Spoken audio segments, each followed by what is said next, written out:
EUVINCI!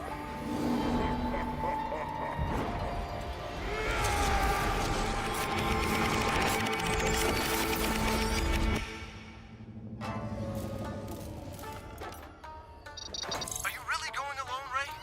Actually, I'm already there. Talk to you later! Woo, such a welcoming committee. Get him now!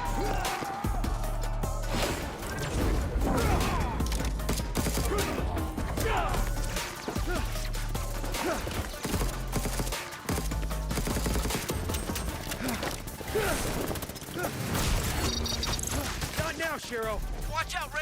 It could be a trap! Yeah, thought about that too. I'm okay, man. Hold your horse. Dude, Ray! It's so good to see you, Hati. I'm sorry, Ray. But you should know, things are not like in the past. I don't want to hurt you, brother. Come on. A simple hug would do it. Things are different now! Give me your device and get away! This time I'll decide for myself what to do, sis.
and the biggest stage yet.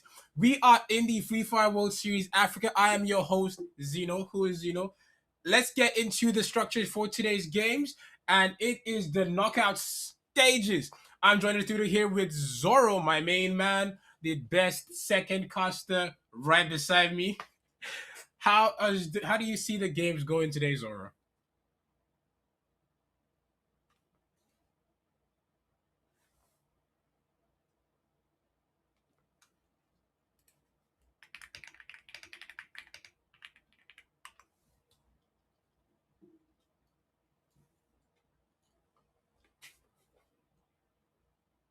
Quizzes now, Zeno. All right. Uh you've seen the teams. We got the brief. You've seen everything we expect from the teams today. Yeah. What team are you rooting for? Oh, The countries doesn't matter. We're one Africa. What for team sure, one Africa. from the stats you see? From the Yeah, stats from you've the seen, stats. what team are you rooting for? Yeah, the number one contender kind of like has to be the Paradox esports team. What a beautiful gameplay from them in the first map.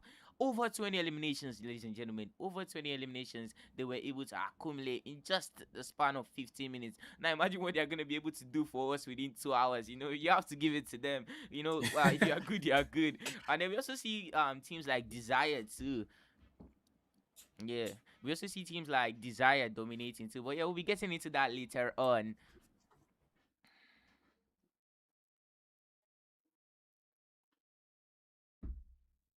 This is the tournament format. We're gonna 144 teams actually started and they made it into the phase 2, and we also have some teams that made it into the knockout stage, which is the stage that we are currently at. We also had 2 wildcard teams, one of them being Noobs esports team, and those teams are gonna be here to play for us tonight too. And then the finals, only 12 teams are gonna be able to make it into the finals on Saturday. Now we'll be moving on to the prize pool being a whooping. A whooping, not just whooping, life-changing $10,000. The champions are gonna be walking away with $3,500 US dollars, whatever you want to call it. Second place will be walking away with a staggering $2,000. Third place will also be walking away with $1,200. The fourth place 700. Fifth place 700, sixth place 700, and then from 7 to 8 actually we'll be walking away with 300. Ninth place, 10th place, 11th place, and 12 will all be walking away with something which is $1,100. Now there are gonna be 6 maps. There are gonna be 6 maps tonight. First map being Bermuda, second map being Kalahari, third map Nextera, fourth map Purgatory, and the 5th map is gonna be Solara, and then we're gonna be having one random map. That means we can get Bermuda again, or Kalahari again, or Nextera, or Purgatory, just whichever one's lands on, to be honest. And then this is the current ranking system. Now if you finish first, you're gonna be walking away with 12 points. Second, you're going to be walking away with 9 points. Third, 8 points. Fourth, 7 points. So the gist of it is that you definitely want to finish first or within the top 3 at the very least, and then you might just be able to support it with some of the elimination points. Elimination was one elimination is going to give you 1 point, 2 eliminations 2 points. So if your team is able to work away with maybe 20 eliminations like we saw Paradox walk away with, you're going to be having another extra 20 points to your whatever rank you finish off. Yeah, we'll be moving on to the next. Now, these are the teams participating. We have AMIGOS, we have EUVINCI, Pro Gamers. We're going to be having HOLYHEX, Esports Team, Space X, Union X. What's going on with the X's, guys? We're also going to be having Desire, Paradox, Vent, Solar Flare, Esports Team, New Jogo, Noobs, and Cosa Nostra. And that's pretty much the gist of the teams that are gonna be playing for us and how the ranking system is gonna be going. And yeah, over to you, Zeno. It is quite the familiar names I am seeing here. I'm seeing a lot of teams that I know. Like I've watched them grow. These are my babies. We're all on the big stage together. But just remember, you guys know how I do the commentary. If you don't know me, hi, I'm Zeno. Welcome, and you'll love the commentary. Trust. But the teams that know us, we know teams that have like mini rivalries, and let's see if they carry that to the big stage. Let's see if they take this to the next level, because the teams that win this will go to the FF World Series. Yeah. Can they take the beef all the way from Guild Wars to open maps to customs? now we started the esports here, and now we're in the World Series for the African qualifiers. Can they take all that beef all the way to the international stage? That would What definitely team is be going to come crazy. out on top? That would honestly be insane. For real, man. For real. All right, ladies and So, gentlemen, if you do not know, you should check out Shop to Game. It is the official not sponsor, sorry. It is the official top-up site for Garena Free Fire. If I do remember correctly, your first purchase is like double diamond, so you buy 1,000, you get 2, and every purchase after that comes with a 10% bonus. So you buy 100 diamonds, you get 110. You buy 1,000, you get 1,100. Hey, if you don't want to top up using your iPhone or using your Android because you don't want to pay the app charges, you could go to Shop to Game. You only need your ID and you will W diamonds. you heard the man. You heard the man. All right. Also, we should be heading into the first game shortly. Do not go anywhere. Zoro, what are you gonna say? Yeah, I was gonna talk about the game in the meantime while we wait for production to just load up the game for us. We've definitely witnessed some greatness from the teams that played in the first map, which was Bermuda. From the brief that we saw, Paradox being very, very dominative, and yeah, I think we will be getting some action very, very soon, as you all can see. So, ladies and gentlemen, fasten your seatbelts because it's about to be a very, very action-packed drive that these players are gonna be taking us on.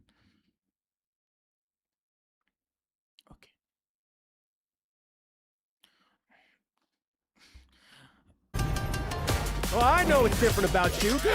Let me guess. Horizon? Shut up! No, nothing!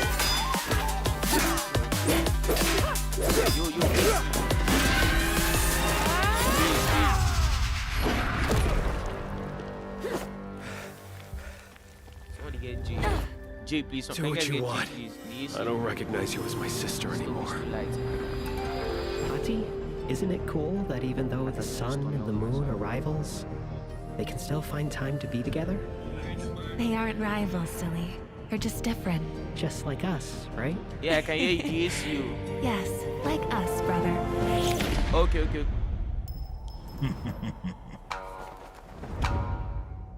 Hachi! Hachi! He'll be fine. Take him down. I knew she couldn't do it.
Hachi!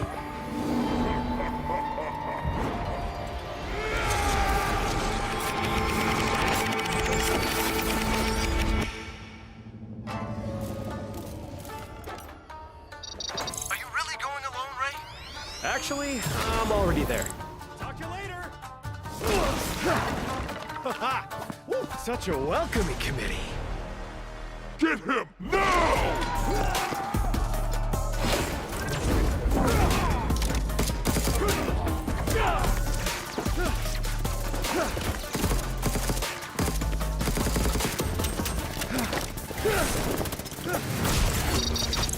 Not now, Shiro. Watch out, Ray. It could be a trap. Yeah, thought about that too. I'm okay, man. Hold your horse. Dude, Ray. It's so good to see you, Hachi. I'm sorry, Ray. But you should know, things are not like in the past. I don't want to hurt you, brother. Come on. A simple hug would do it. Things are different now. Give me your device and get away! This time I'll decide for myself what to do, sis.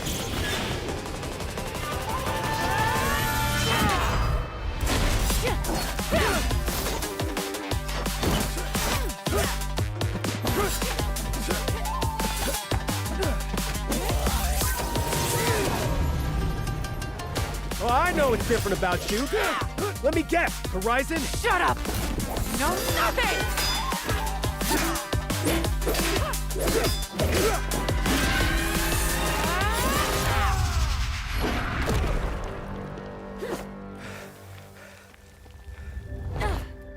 Do what you want. I don't recognize you as my sister anymore. Hachi, isn't it cool that even though the sun and the moon are rivals, they can still find time to be together? They aren't rivals, silly. They're just different. Just like us, right? Yes, like us, brother.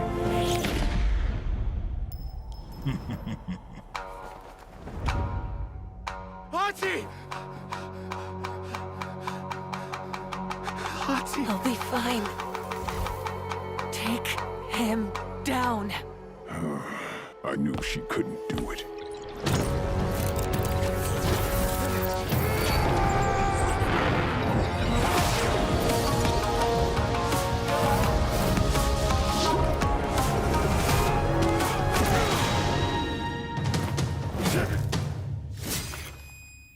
No problem.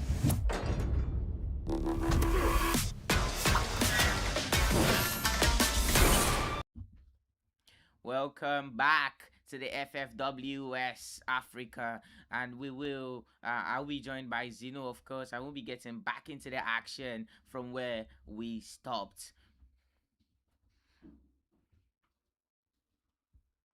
Now, on most of these teams, I've had a little bit of warm up in the past map, so they definitely know the teams that they are dealing with, that they're gonna be facing up against. So now it's just gonna be really interesting to see how they respond to what they saw in the first map.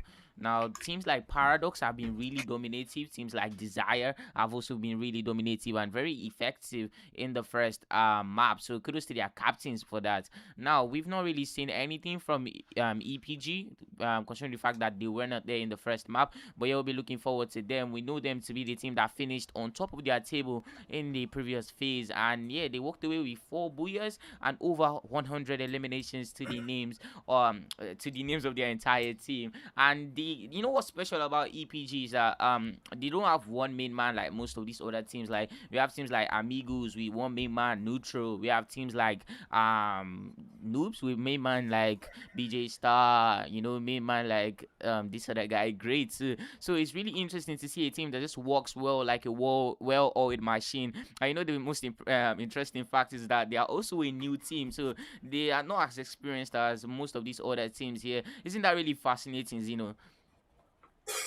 Honestly, I feel EPG, they are going to be fighting an uphill battle in this game because we are looking at them going against teams like Paradox, who dominated both Phase 1 and Phase 2 in their respective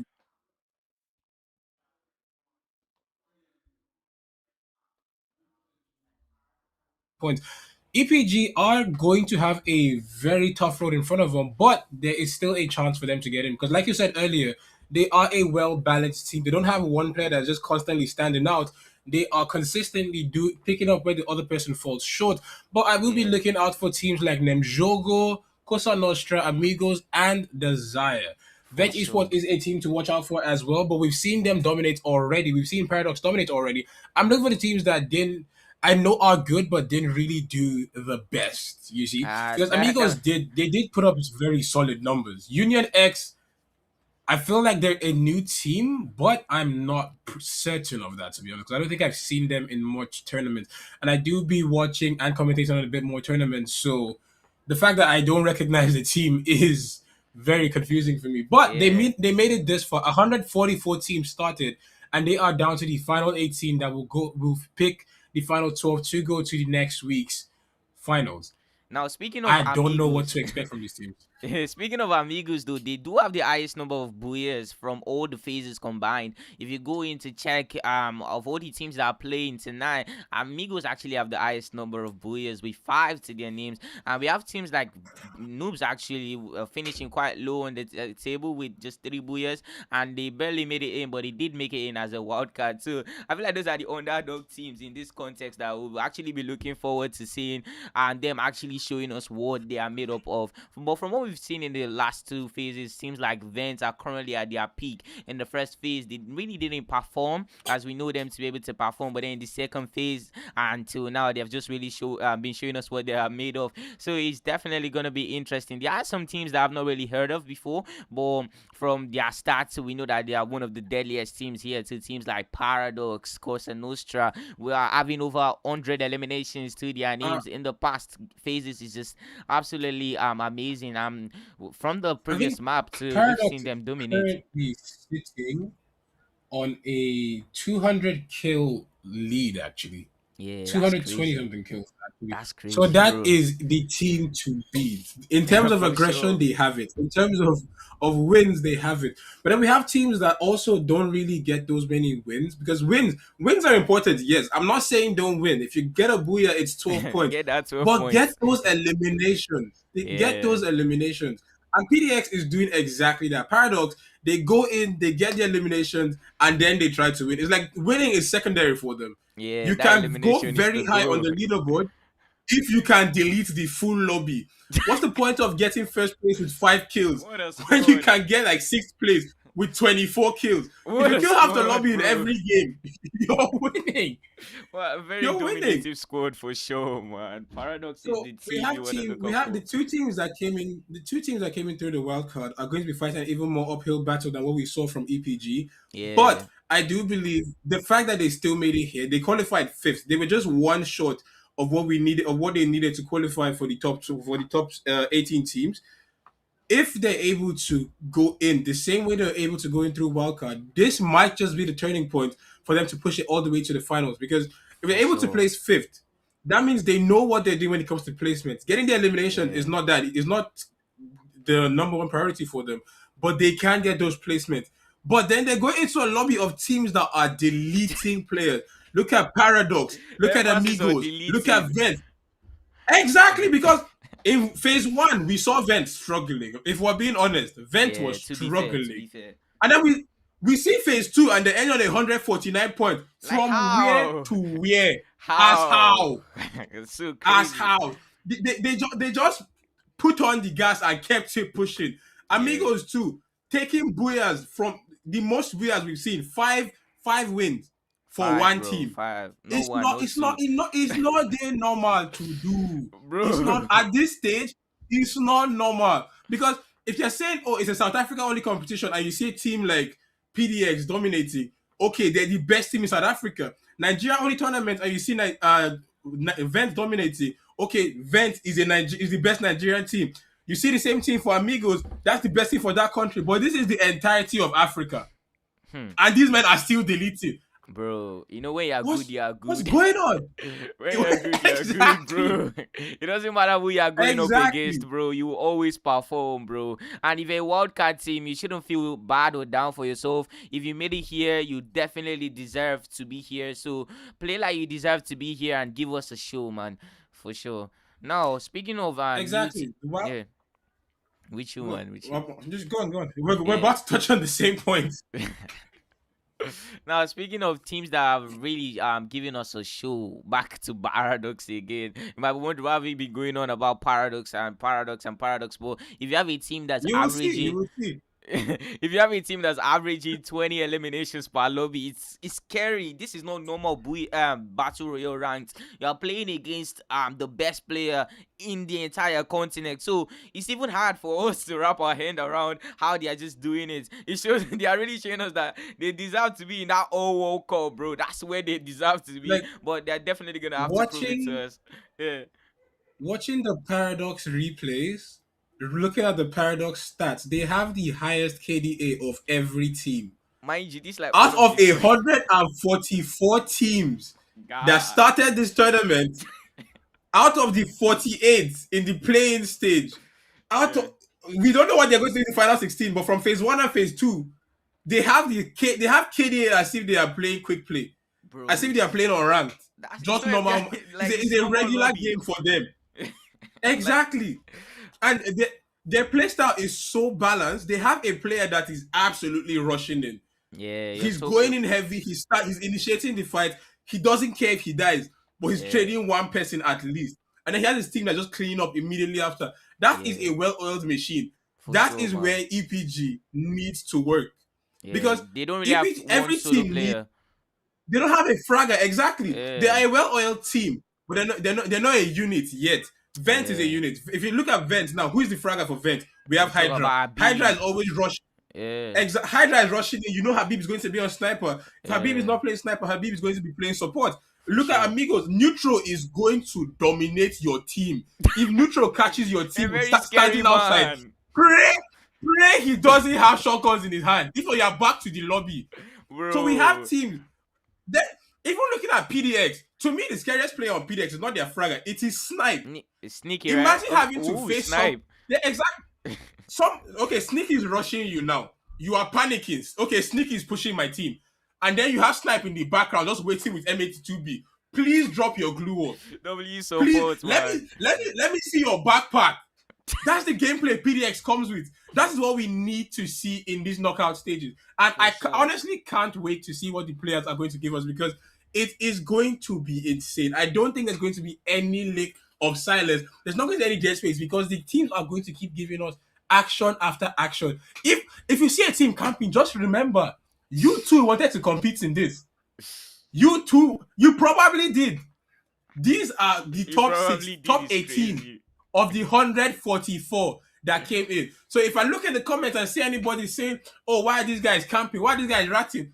They are fighting the best 17 other teams in the continent. In the continent, yeah, it's crazy. It's not beans. Camping is a strategy too. He that survives can make it to top 5. I mean, you go with the placement points. At least Exactly. But then I genuinely hope we see teams just at least for the first 5 games, because it's a 6-game split for today. At least for the first 5 games, I do want to see teams abandon the route of just playing for placement points and just go straight for aggression. Because one thing we've noticed, like in my years of casting and just playing the game generally, let's go from me playing the game generally. When I used to play the rank season, when SSA first started and I was top 50 Grandmaster, I'll never let that go. It was not beans. But playing at that point, when I know I'm about to drop from top 50, I stop playing for kills. I play for placement. I survive all the way till the end, because I know, okay, even though I don't get that much points, I'm still guaranteed points. But then when I got the mindset of, it doesn't matter if you get 20 points per game and you win, when somebody's getting 60 and is placing 5th. If the teams can go for the first 5 games, or at least for the first 3 games, for the first half of the games, just don't care about where you place. Get kills. Eliminate people. End their dreams there. All of you are dreaming the same dream. Wake them up. Only aggression. I'm being very serious. You're staring so much right now. No. If I remember correctly, only 4 teams are going to the pro scene. And if not 4, only 2. If not 2, only 1. All these teams are dreaming the same dream. Fighting for the same spot.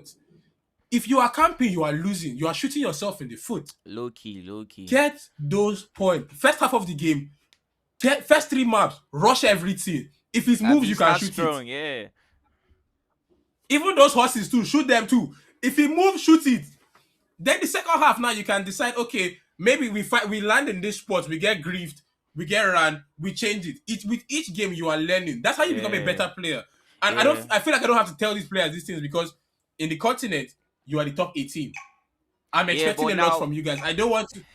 Yeah, we'll definitely be seeing how they're actually gonna play this shortly. Now we'll be going into the game, the first map of the night, and I hope you guys are fastening your seatbelts, because it's gonna be a very, very aggressive matchup with a lot of dominating. I say dominative teams coming in. Hopefully, like Zeno said, we'll be seeing them start off very, very strongly and just eliminate the old mindset of camping in the real estate that Free Fire has provided for them. If you know what I'm saying. But yeah, we'll be getting it shortly. Now, teams like Solo Flare Esports, I haven't really heard much of them or seen much from them. So I'm definitely intrigued to just see how they're able to perform from a first time POV. You know, it's gonna be really interesting to see what that team is capable of, and we definitely know them to be a capable team because they are here. If you're not capable, you cannot be here. So I'm really looking forward to just see what players like Zaza from their team is gonna show us. And now most of these teams will be landing from the looks of teams. HOLYHEX have already landed. Casa Nostra landing at Observatory. They might be getting some company right now by the HOLYHEX Esports team, don't you think, Zeno?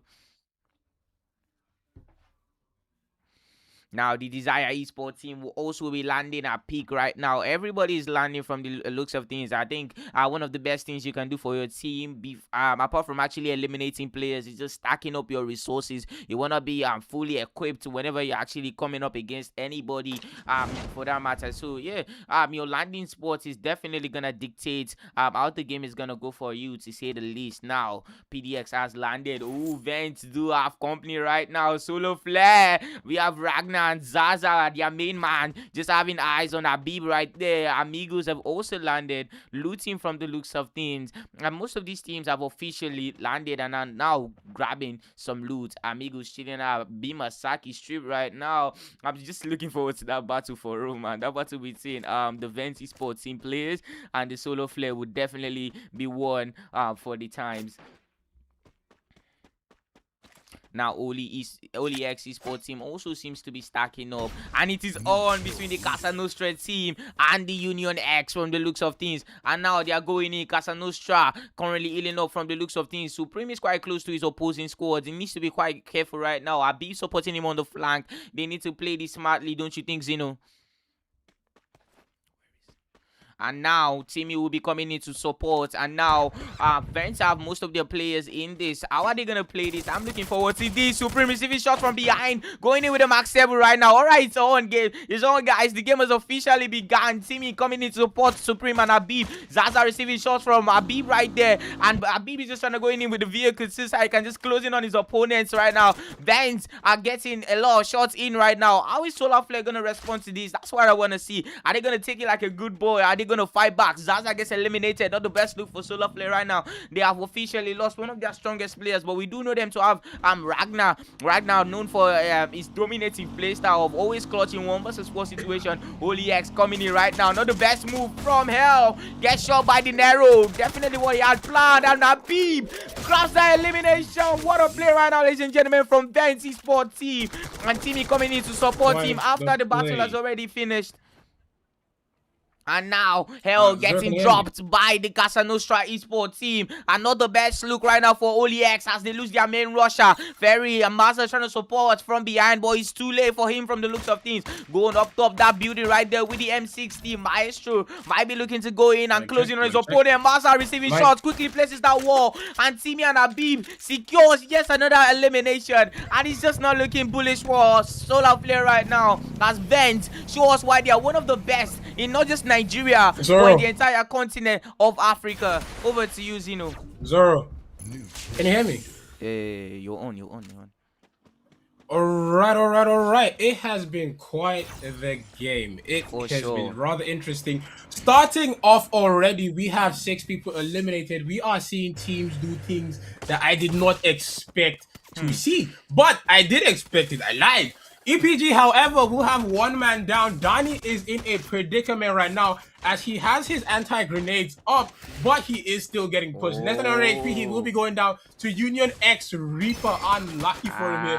EPG seems to be starting the revive simulator as aim vibes will spawn in and instantly go for the fight. Just land hot and active. Fascinating gameplay. A knock will be coming in. Is this the end for the EPG game? Unfortunate for them, they will lose 2 players again, but they did manage to get a revive off. Union X will be currently sitting with 4 eliminations on the board.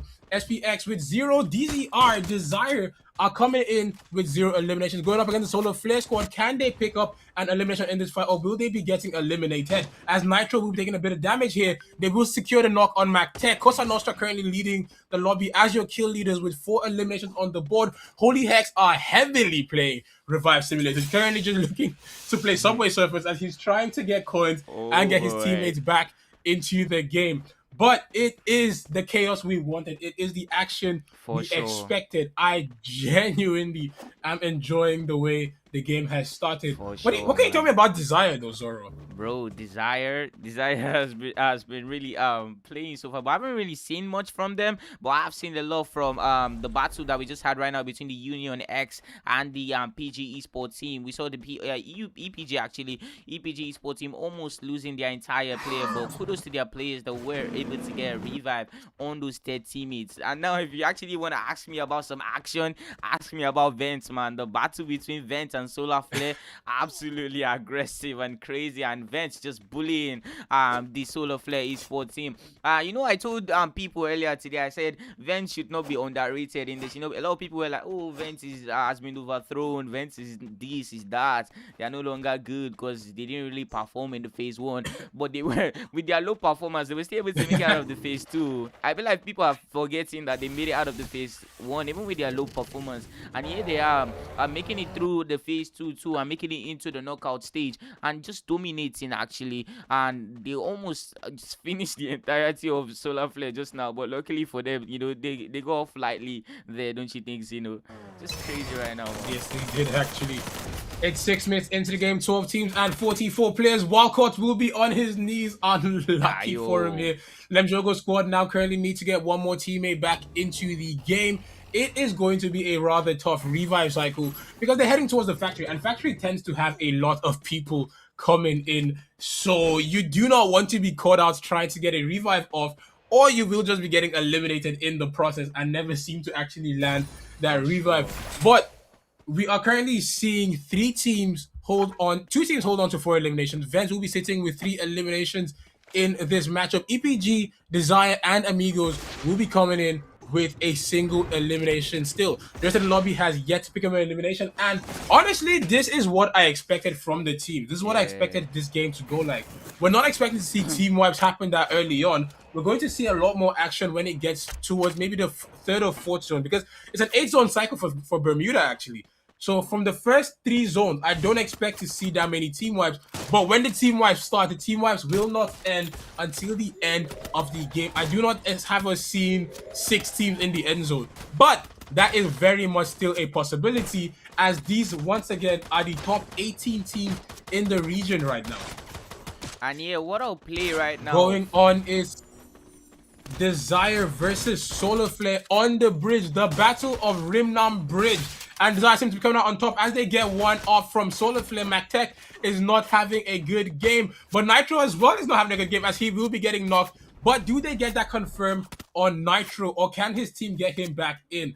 We have Zaza currently underwater, undercover, trying to get away, trying to get his teammates back in. 900 coins, he does have the funds, but can he make it to a buy point? His teammates will also join suit and go under the bridge to try and get away.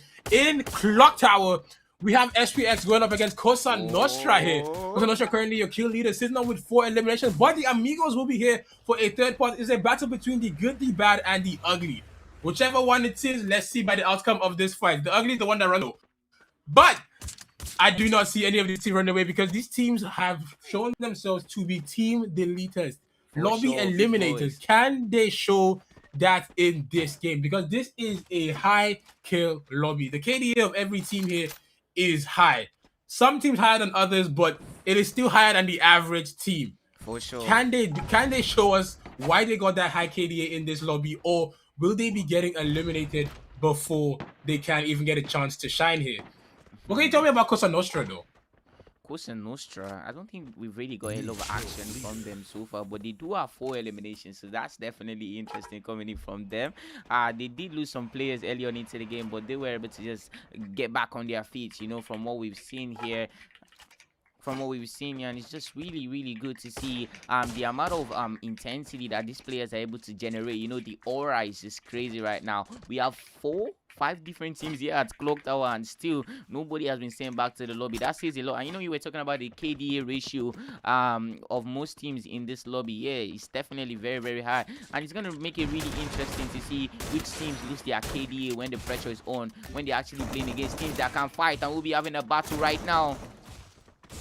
Unfortunate for Desire, they will lose 1, they will lose 2. They seem to be on the cusp of getting eliminated, and Noobs will send them back to the lobby. A What team a coming in by wildcard will get the first elimination. Isn't that a bit ironic though? Isn't that a bit ironic to think about? You know, it is ironic. It's exactly what we said. Yeah, it's exactly what I said. They need to show that they deserve their wildcard spot. They barely made it in. They placed 5th, and it's only top 4 that qualified. But out of those 5, out of the 3 groups, the 5 teams, the 5th place, they still had the best stats to qualify for wildcard, and now they are showing it. Taking out Desire early on will hurt their chances.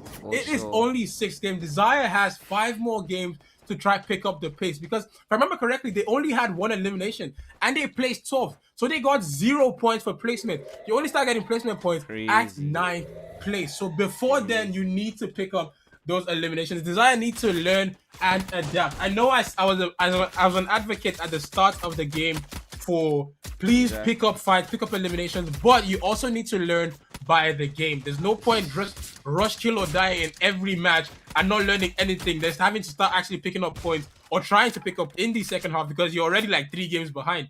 But better late than never, don't you think? Yeah, for sure. You know what's really interesting to me is I want to see how Cosa Nostra, that's the team from South Africa, handle this situation. They do have great power in this particular position that they find themselves at Clock Tower, and it's going to be really interesting to see how they make use of their power.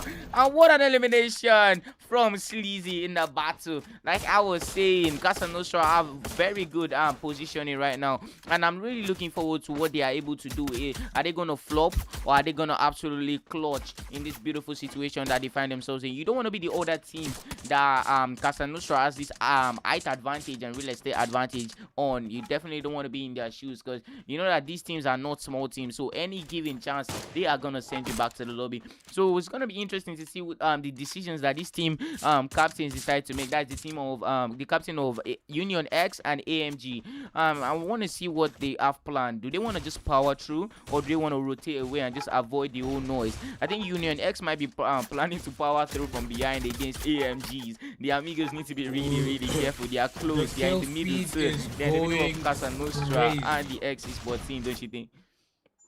Now, the kill feed is going crazy. It is 12 minutes into the game, 11 teams still, and 40 players. We are having a bucket of teams, and Clock Tower seems to be the hotbed where every team is placed, because all the big teams are here. Noobs, unfortunately, will be getting eliminated as well, unfortunate for them, but it's just how the cookie crumbles. They sent Desire out of the lobby, and they got sent back to the lobby. He that shoots must prepare to get shot.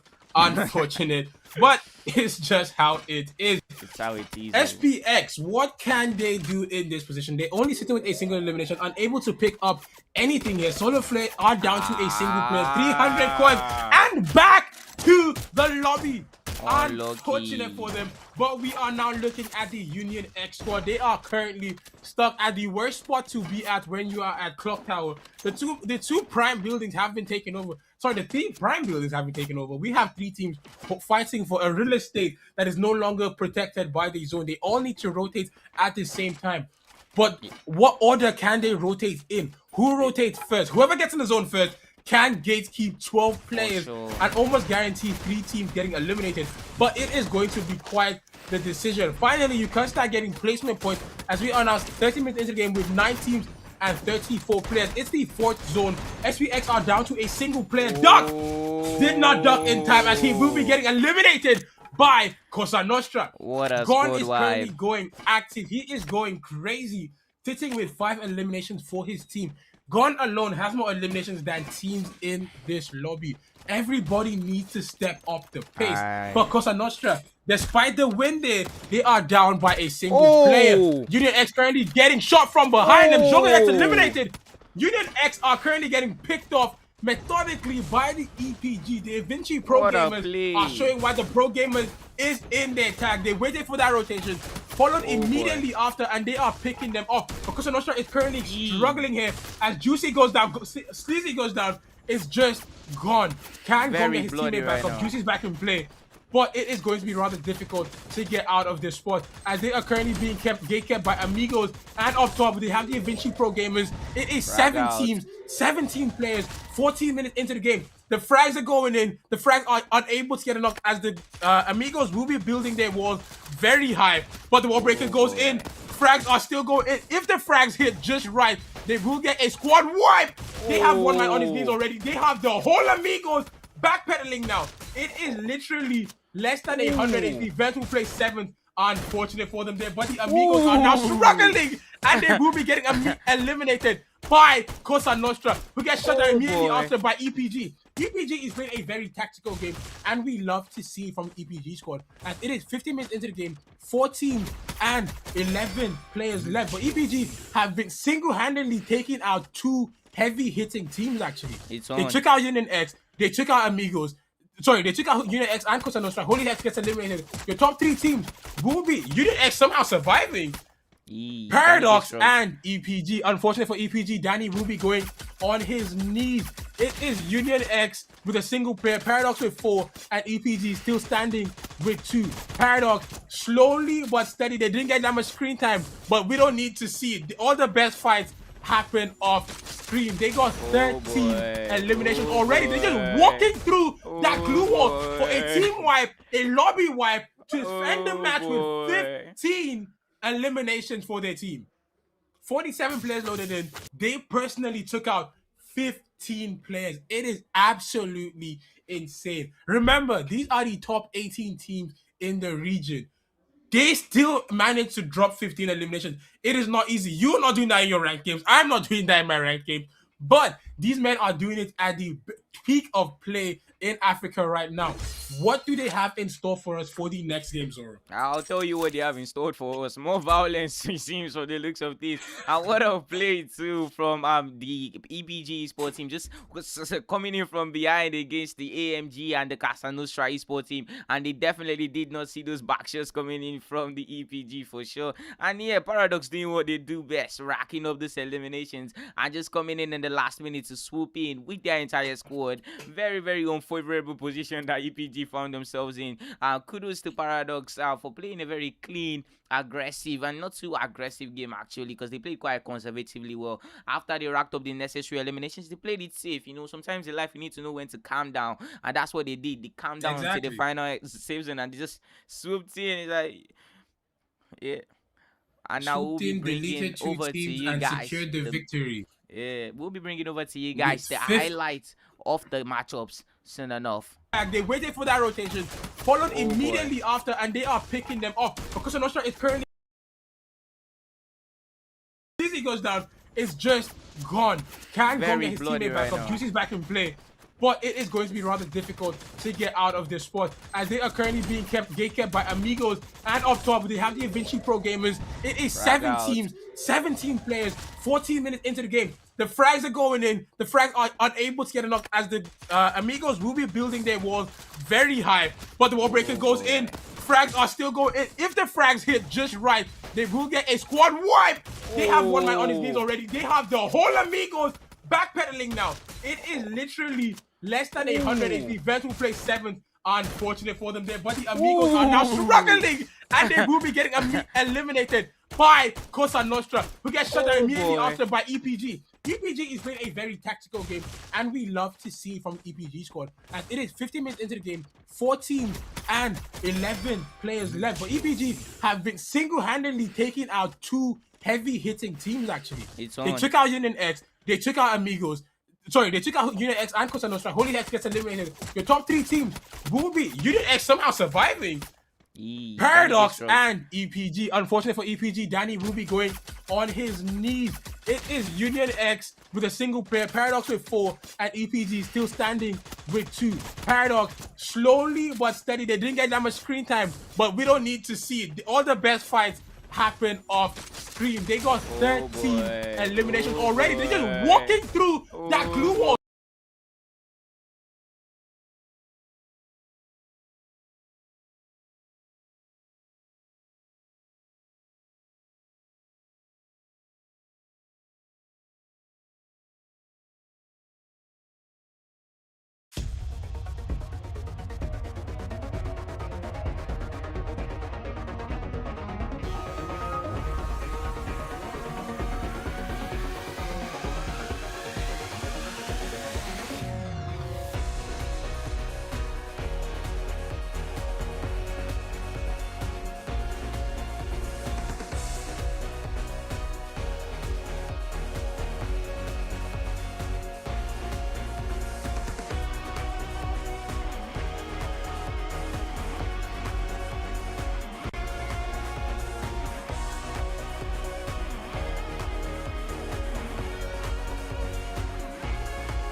EUVINCI!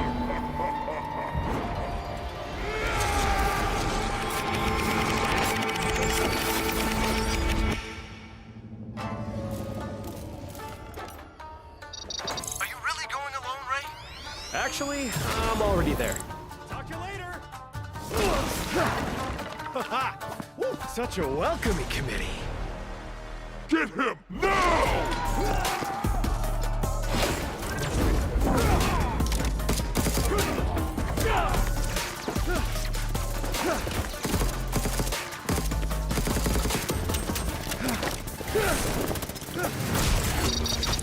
Not now, Shiro. Watch out, Ray. It could be a trap. Yeah, thought about that too. I'm okay, man. Hold your horse. Dude, Ray. It's so good to see you, Hati. I'm sorry, Ray. But you should know, things are not like in the past. I don't want to hurt you, brother.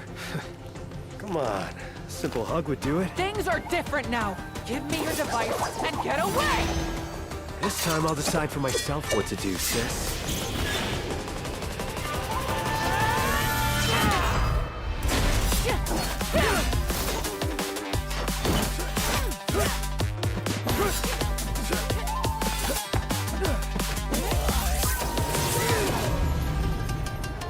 Oh, I know what's different about you. Let me guess. Horizon? Shut up! No, nothing!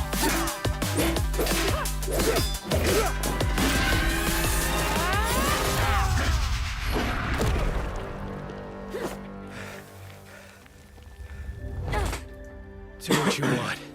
I don't recognize you as my sister anymore.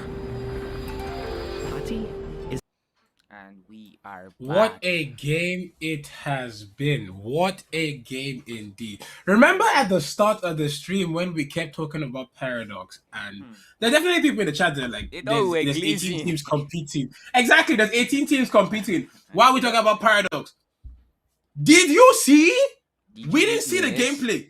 We barely got to see Paradox on the screen because every time we go to Paradox, they're not doing anything. They've And then we go to already another wiped team out and the Paradox. squad. It's not Paradox that is we're on not the kill doing feed. anything. They wiped out the Eh, squad like- already. No, We just nothing come to second watch fighting. like just absolutely dominate. 15 eliminations plus the 12 from Booyah is 27 points to start off today's games. Can they continue it with the same level of aggression in the second match? Will they be able to actually do this all the way? If I see them get 3 wins, to me they're the MVPs already. I don't need to see. I don't need to see anymore because these are the top 18 in the region. And Yeah. you're still winning 3 games in a row. Who are you? Guy, It's the what's same your game we're all agenda? playing. Exactly. Are What's you your playing agenda, ranked? bro? You want to take home all the money? Leave some for the boys Exactly. now. Leave some for the rest of But it's us. crazy. It's impressive, you know, seeing a team being able to put up that amount of eliminations and making sure that they keep everybody alive. Not one, no, not two. Everybody alive until the final save zone battle. I'm still working out with the Booyah is impressive, and we hope to see them continue that on the next map. Yeah, genuinely, we will be heading on to Kalahari. For me, the most interesting map A lot in of the real game estate. because of not even the real estate. It's not even the real estate that makes it interesting for me. It's the fact that we have the grappling hook because it allows a lot more dynamic gameplay. For There's sure. a lot more ways to run away from fights. There's a lot more ways to engage fights. You can make some really crazy plays simply for the fact that the grappling hook has been added to the weapon pool. How are we going to see this? To me, this is a sniper's favorite map. So teams that have strong snipers should realistically be dominating on this map because the map is absolutely wide. Like after Purgatory, it has a lot of... Kalahari has the most open space that a team can get fights on. And they also have very dense spots as well. But will the teams be able to actually make use of the open space properly? Or are we going to see teams that are going to sit inside the real estate and wait? finding out. Like if We will be finding out as we go into the matchup. Remember, like Zeno said, a lot of the snipers are gonna be a key factor to be considered in this Kalahari. In my opinion, it's the most infrastructural map. Maybe after Nextera now, but back in the days, this was the most dynamic, most infrastructural, real estate inclined map there is. So yeah, it's definitely gonna be interesting to see just the amount of eliminations these players are able to pull in this different condition, and we will be witnessing the next game shortly. About to head straight into Kalahari, the map that has a lot of high lows. It is a bunch of players that will be shooting from height. I can't wait to see where the players land. And if you, in case you forgot, which I hope you didn't, you can get your diamonds at a discounted rate and with a bonus on the Shop2 game not just any website. bonus, 100% extra on your first top up. Absolutely amazing offer from Shop2 Game, the official Garena Free Fire's website for topping up. Make sure to grab some diamonds from there, and we are on. The game is on, and the players are definitely landing and getting their groove on as we speak. Desire Esports team players already landing, Vents Esports players already landing. You know what's really fascinating is the majestic skywings that Free Fire has really added into this. It has really added a lot of aura in these players landing, and Vents Esports in a particular battle right now. And yeah, Zeno's gonna take it from here. Vent Esports will be going off in the command post. Who are they going up against? I can't really. I think they're going up against the AMIGOS actually. This is a fight I want to see. Serif will be getting knocked. Vent Esports will bag the first blood and take your title of kill leader. In all the times I've watched Vent across every tournament, this is their best map to play on. Can they actually maintain the same level of aggression, or will they be getting eliminated? Because last game we saw them do pretty decently on the eliminations, but then we saw them also place 7th. Yes, they embody the mindset of rush everything, kill everything, but before you try to focus on placement, but they also needed to get that placement, especially as a team that is, they're consistently inconsistent, if you allow me to describe them as that, because you can see Vent either dominating the full lobby, or they could have a very terrible first 3 maps and then proceed to dominate the other half. So that is the only inconsistent thing about. What's really interesting is the fact that a lot of these teams actually overlooked Vents. You know, we're hearing a lot of talk about them being washed up, and so far they've actually been putting on a show for us. And yeah, they usually start off very, very strong, just like they did in the Bermuda map too. And hopefully they will actually be able to like keep up the groove till the end of the match. As we can see, they landed quite aggressively this time around, landing closely to another esports team. I will be getting the battle now. Vent Esports will be going in yet again. Supreme is low, but he is not out the fight as he is still staying strong to try get that elimination in.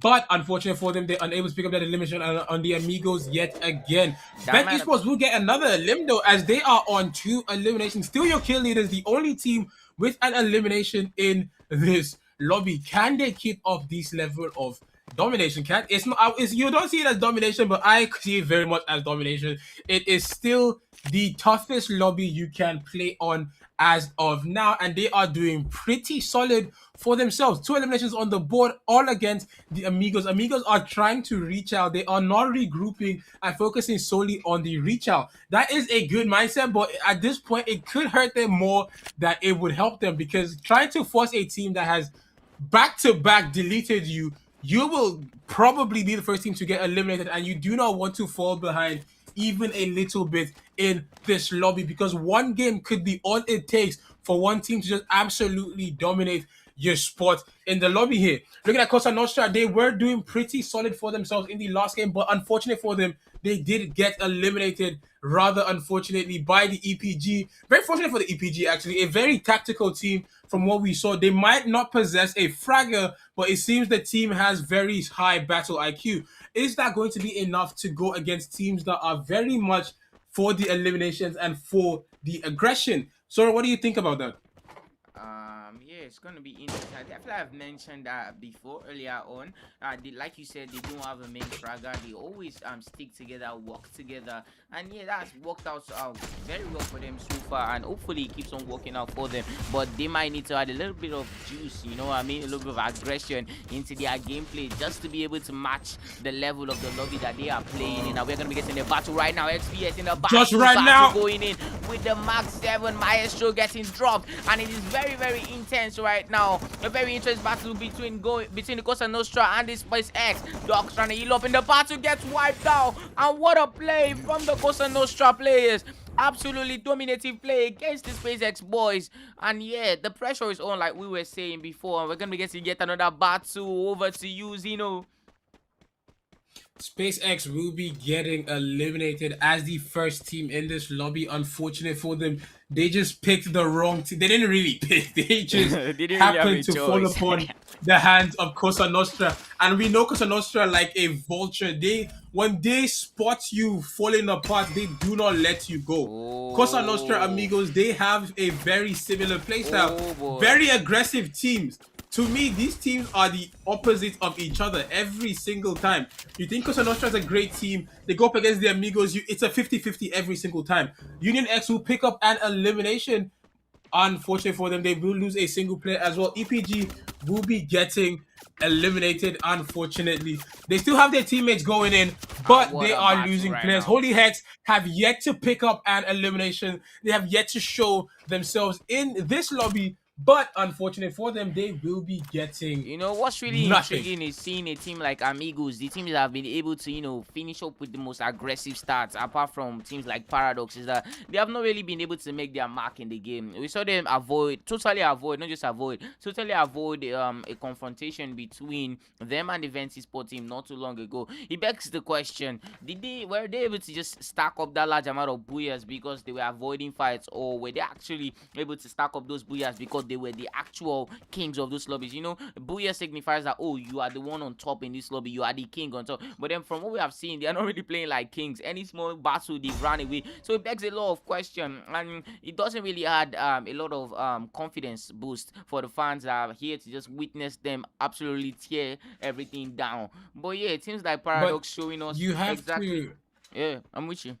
You have to remember that the king doesn't always have to be the strongest. Currently, we are looking at two different kings in this lobby. We see the Amigos, who have the most wins by far across phase 1 and phase 2. We're not seeing them get the most kills. We are seeing Paradox ruling with an iron fist. If they're booyahing, they are killing everybody to get that booyah. Yeah, but Amigos get the booyah. We haven't seen them get the booyah yet. But the fact they're able to bag 5, which is not an easy feat to pull off, especially competing against 143 other teams, shows that they are ruling not with strength, but with battle IQ. Battle IQ wins you more fights than eliminations ever will. Eliminations will definitely boost you on the placement positions, but being able to know when to duck a fade and when to just full send a fade is going to set you apart from everything else. The last game, we saw the Amigos go for a send when they didn't really need to go for that. They were in a bad spot. They needed to rotate, but they saw a team that they thought, oh, we could take out Cosa Nostra. They got deleted by Cosa Nostra, by 2 players actually. A full squad got deleted by 2 players who were also in a terrible spot. Yeah, definitely not their best. They clearly have adapted from that. You do not want to force a fight. You do not want to risk a fight, especially this early on in the game. Speaking of battles, Paradox picking up elimination. The Paradox and the HOLYHEX players. Ferry tries to shoot, gets dropped by the players from the Paradox esports team. I want a dominating play once more from the Paradox esports team players. This is what we're talking about. They always rule with a high on fist, like Zeno said, always just wiping out the entire lobby as they walk towards the ultimate goal, which is booyah in the lobby. And yeah, I feel like AMGs might be able to learn a thing or two from them. And we are gonna be getting a battle right now. A battle going in from the Cosa Nostra squad. With 6 eliminations on the board, they are currently leading the lobby. But we've seen this before. We saw this just now, actually. Cosa Nostra could get the eliminations early, but will they be able to get that win? They got the eliminations and placed 5th it was a very good boost for them, but it could have been higher. It should have been higher. But EPG just shut down their dreams here. Can they get revenge on EPG though? EPG is a team that, like we've established multiple times, do not have a consistent fragger. But what they do have is great team synergy. They are absolutely a team that could run the lobby. Going on to the Amigos right now with 3 eliminations on the board. Going up against the Cosa Nostra. Try to send them back to the lobby. Do they get that knock? Almost got the knock there. But unfortunate for them, they're just out of sight. If not, we could have seen Gon get shot out the sky. Unlucky for him there. Gon will be getting chased. Neutral is the fragger from the Amigos team, and he is running the lobby still. Choosing a man out the sky. Blew his helmet smooth off. And they are chasing Juicy. Unfortunate for Juicy, he might be getting put down as well, as he has 2 men, 2 Amigos on him. Juicy gets dropped here. Unlucky. It's Maestro coming in. Can he get the revive? Is he forcing a fight actually? I honestly thought he would have tried to get away, but he forced a fight, and that is not the play. As Sleazy is down, Maestro is the last man standing. 6 eliminations on the board. This is the end for Cosa Nostra. Can he clutch a 1v4? The walls mean nothing to him, but just when we thought they were about to end the game, they snuck a revive in. Amigos unable to get that team wipe on. You know what I really find interesting is the way the Amigos players actually battle it out. They don't engage right in the beginning of the battle, just like we just witnessed them. Now I really get the gist of the way they play. They don't attack you head on at first contact. What they do is they first assess the amount of players you are coming into that battle with. Is it only you, or is it just your full squad? If it's your full squad, they back out, just like they just did just now. They backed out to the point where the opposing squad thought they were in control, and then just in the dying minutes they just pulled in and just got a knockdown on No, who was trying to escape with the launch pad, and it was really strategic, like you said. I think I now get the gist of the way they play. They don't play aggressively, they play conservatively and strategically, like you said. And yeah, it makes sense now considering the amount of booyahs they were able to accumulate with it. So which means they are definitely not the strongest in the lobby, but they are one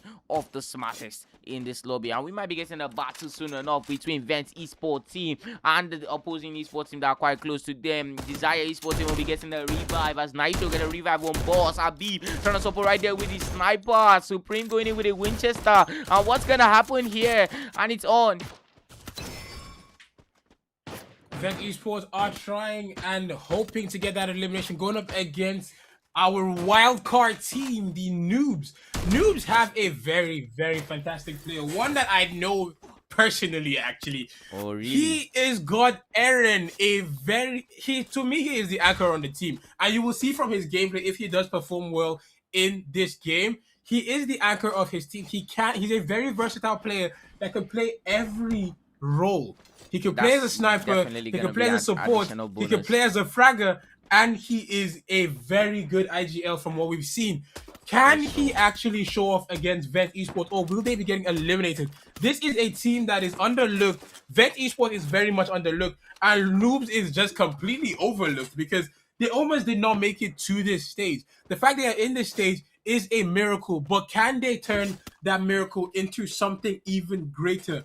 Are they going to be the wildcard team, the underdog team that comes to make it all the way to the finals, from 5th place in the play-ins to a 12th spot to compete to go to the FF World Series international stage?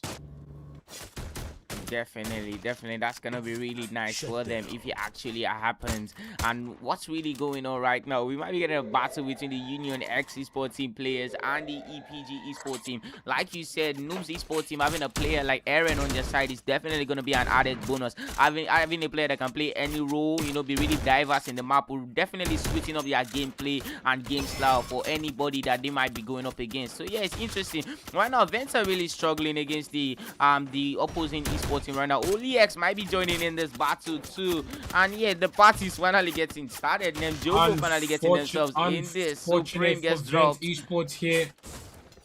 Unfortunate for Vent Esports here, they are trying to gatekeep but unable to land those very important shots. Nem, Jogo and Amigos will be coming to contest the Vent building. Vent are hosting an open house right now, and it's not looking good, bruv. multiple on. teams coming in, multiple heavy hitting teams coming on, but Neutral will be going down and getting eliminated. Vent are holding their own still. The rest of the Amigos are watching from the next building. Neutral went to visit and did not make it back home. Unfortunate for him here. But can them Jogo come out of this? Can Vent come out of this actually? Because Vent are stuck between two teams. Two very strong teams. Then Jogo goes into the building. That's a knock. Vent are holding their own. They are paying rent here, and they are letting the Nemjogo team know that it is not just open to anybody. Nemjogo seems to be on the last play. Are they eliminated? I do not see any NJ on the map. The Amigos are also in a terrible spot. Vent will lose one player. Unfortunately for them, EPG will be going in a 4v4 as well. Amigos also losing players. Bet Esports get completely wiped out. Unlucky for them here. But we see Paradox sitting very pretty. 50% of the lobby has been eliminated. It is 6 teams and 18 players left. What a play right now from the Noobs esports team to keeping themselves in this. The Noobs esports team are playing absolutely very, very well for a team that made it out from the wild card. So it's really, really nice to see them actually playing like they deserve to be. Yes, Serif trying to get that knockdown with his marksman too. Unluckily for him, he wasn't able to get that knockdown. He might be getting a battle right now between the Paradox esports team and the Noobs, and Snipe gets that sniper shot and he was able to send them back into the lobby. Unlucky for Noobs esports team as they fell into the trap of Paradox esports team. We know Paradox esports team to be a team that always go for the booyah, and they are at it once more. Solar Flare esports team will be getting sent back to the lobby. Snipe trying to go behind his opponent with that VSK94, and EPG needs to be really, really careful right now. Smoke gets dropped. He lose guard and he got dropped. Not a good look right now for the EPG. They might get wiped out once again by Paradox esports. This time around in the final fours on the looks of things. AMG esports team seems to be sitting this one out as their last man decides to hide behind this tree for dear life. EPG receiving shots, and that's gonna be the end of the road for them as they get wiped out, ladies and gentlemen. It's the top 3s. AMG, Union X, and Paradox. AMG and Union X both have 1 players left for them. Paradox Serif currently receiving, and he gets eliminated. Union X and Paradox, last 2 teams, can vibes. One of the most dominative snipers in the community. Just pull up beautiful 1 versus 4. We are about to witness a very, very interesting situation. He just dropped 2 people. He almost dropped 2 people just now. What a play though from Windy, getting that revive, and it's on 4v1, and it's the end. It's done. What a play right there from Paradox esports team. Once again showing us why they are just that team. What a team, guys. What a team. Paradox esports, the team that rules with the iron fist, they come in to dominate. I think if I read that right, they probably got even more eliminations. I think they got 16 eliminations this time. Yeah, just last game we got 15 eliminations with a booyah. This game 16 eliminations with a booyah. It just keeps getting better for them, bro. Relax. They're getting even more aggressive. Remember when I said the scariest player on Paradox is not Juicy, it's not their fragger, it's not Windy the fragger. It is Snipe. You're fighting Sneaky. You're fighting Windy. You're struggling there, and Snipe is just waiting for your backpack. Yeah. Once your backpack pops up, really he sends you down. Like every time we saw Snipe, he's landing a very important shot. He don't miss. He doesn't. That brother don't miss. Quite literally, bro. He does it for a living, man. What you expect? And yeah, I'm gonna emphasize a little bit more on what Zeno just said. You know, when your backbone is good, you're able to walk well, you're able to just do more. And yeah, the backbone really dictates what the attackers and supports are able to do. Because at the end of the day, do they have somebody to fall back to, or are they always on their own when they are in front? But whenever they have vibes, vibes. Whenever they have snipes out at the back, they know that they definitely have someone to rely on, and they are never alone whenever they are just at the front of the battlefield. Kudos to the Paradox esports team players. Amazing gameplay from the Union X and AMG last men, doing whatever they could to just keep their team alive, and they were able to grab some of that positioning points. EPG this time around not able to make it into the top 3s that they were able to in the first map. So yeah, they definitely need to set up, and we will be going in for the highlight break. That means we're going to be giving you guys some of the best actions from the last map. And yeah, to the finals, from 5th place in the play-ins to a 12th spot to compete to go to the FF World Series International. Definitely, definitely. That's gonna be really nice for them if it actually happens. And what's really going on right now? We might be getting a battle between the Union X esports team players and the EPG esports team. Like you said, Noobs esports team having a player like Aaron on their side is definitely gonna be an added bonus. Having a player that can play any role, you know, be really diverse in the map, will definitely switching up their gameplay and game style for anybody that they might be going up against. So yeah, it's interesting. Right now, Vents are really struggling against the opposing esports team right now. HOLYHEX might be joining in this battle too. And yeah, the party's finally getting started. Nemjogo finally getting themselves in this. Supreme gets dropped. Esports here. Unfortunate for Vent Esports here, they are trying to gatekeep but unable to land those very important shots. Nemjogo and AMIGOS will be coming to contest the Vent building. Vent are hosting an open house right now, and it's not looking good, bruv. Multiple teams coming in, multiple heavy hitting teams coming on, but Neutral will be going down and getting eliminated. Vent are holding their own still. The rest of the AMIGOS are watching from the next building. Neutral went to visit and did not make it back home. Unfortunate for him here. But can Nemjogo come out of this? Can Vent come out of this actually? Because Vent are stuck between two teams. Two very strong teams. Nemjogo goes into the building. That's a knock. Vent are holding their own. They are paying rent here, and they are letting the Nemjogo team know that it is not just open to anybody. Nemjogo seems to be on the last play. Are they eliminated? I do not see any NJ on the map. The AMIGOS are also in a terrible spot. Vent will lose one player. Unfortunately for them, EPG will be going in a 4v4 as well. AMIGOS also losing players. Vent Esports get completely wiped out. Unlucky for them here. But we see Paradox sitting very pretty. 50% of the lobby has been eliminated. It is 6 teams and 18 players left. What a play right now from the Noobs esports team to keeping themselves in this. The Noobs esports team are playing absolutely very, very well for a team that made it out from the wild card. So it's really, really nice to see them actually playing like they deserve to be. Yes, Serif trying to get that knockdown with his marksman too. Unluckily for him, he wasn't able to get that knockdown. He might be getting a battle right now between the Paradox esports team and the Noobs, and Snipe gets that sniper shot and he was able to send them back into the lobby. Unlucky for Noobs esports team as they fell into the trap of Paradox esports team. We know Paradox esports team to be a team that always go for the booyah, and they are at it once more. Solar Flare esports team will be getting sent back to the lobby. Snipe trying to go behind his opponent with that VSK 94, and EPG needs to be really, really careful right now. Smoke gets dropped. He lose guard and he got dropped. Not a good look right now for the EPG. They might get wiped out once again by Paradox esports. This time around in the final fourth on the looks of things. AMG esports team seems to be sitting this one out as their last man decides to hide behind this tree for dear life. EPG receiving shots, and that's gonna be the end of the road for them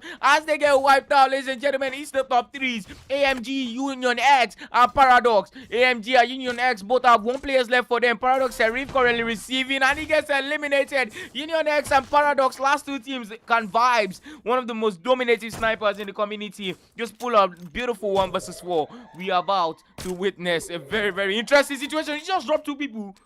He almost dropped 2 people just now. What a play though from Windy, getting that revive, and it's on 4v1, and it's the end. It's done. Isn't it cool that even though the sun and the moon are rivals, they can still find time to be together? They aren't rivals, silly. They're just different. Just like us, right? Yes, like us, brother.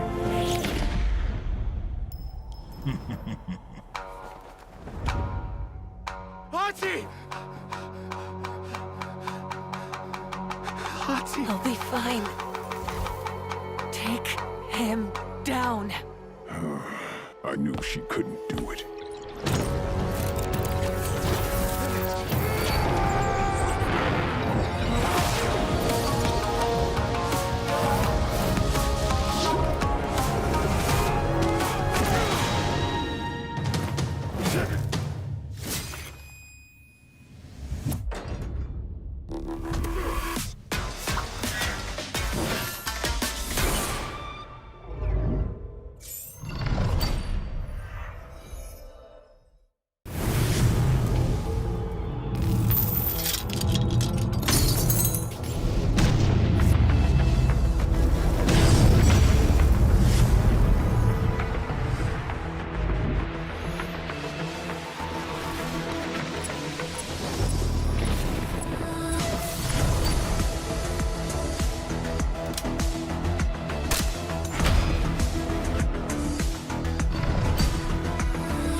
EUVINCI!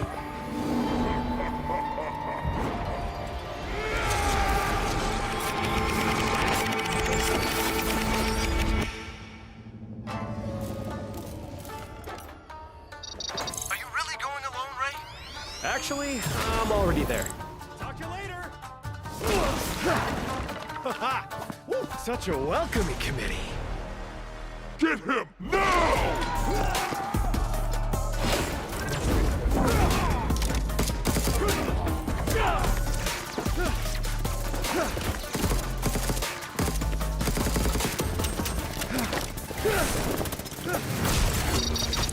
Not now, Shiro.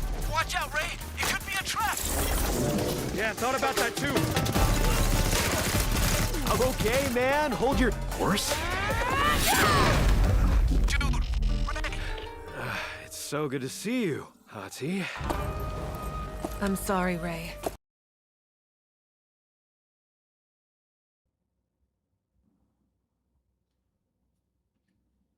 And we are officially back from that amazing break that we just had. And what a play from Paradox Esports team, keeping up the bullish streak like we just witnessed. First map, 13 eliminations. Next map, even surpassing that. That is definitely something to talk about, and it really shows who the major contender for this for this tournament is. And what the other teams need to do is really step up their game. You know, we cannot just keep be here and keep watching Paradox just walk away with the booyah game after game after game. They need to step up. But then you see, Paradox, they're not really just watching. They're trying. They're trying to stop Paradox. You just can't stop Paradox. Remember I said we have two kings in this lobby. We have a king that rules with an iron fist, which is Paradox Gaming, and the king that rules with brains, which is AMIGOS. Because AMIGOS were able to bag five wins across phase 1 and phase 2. That is brains. Brains over bronze. PDX, they don't care about the booyah. They want to delete everybody. The first game, 15 eliminations. Second game, arguably 16 eliminations or the same 15 as well. It is not an easy feat to pull off.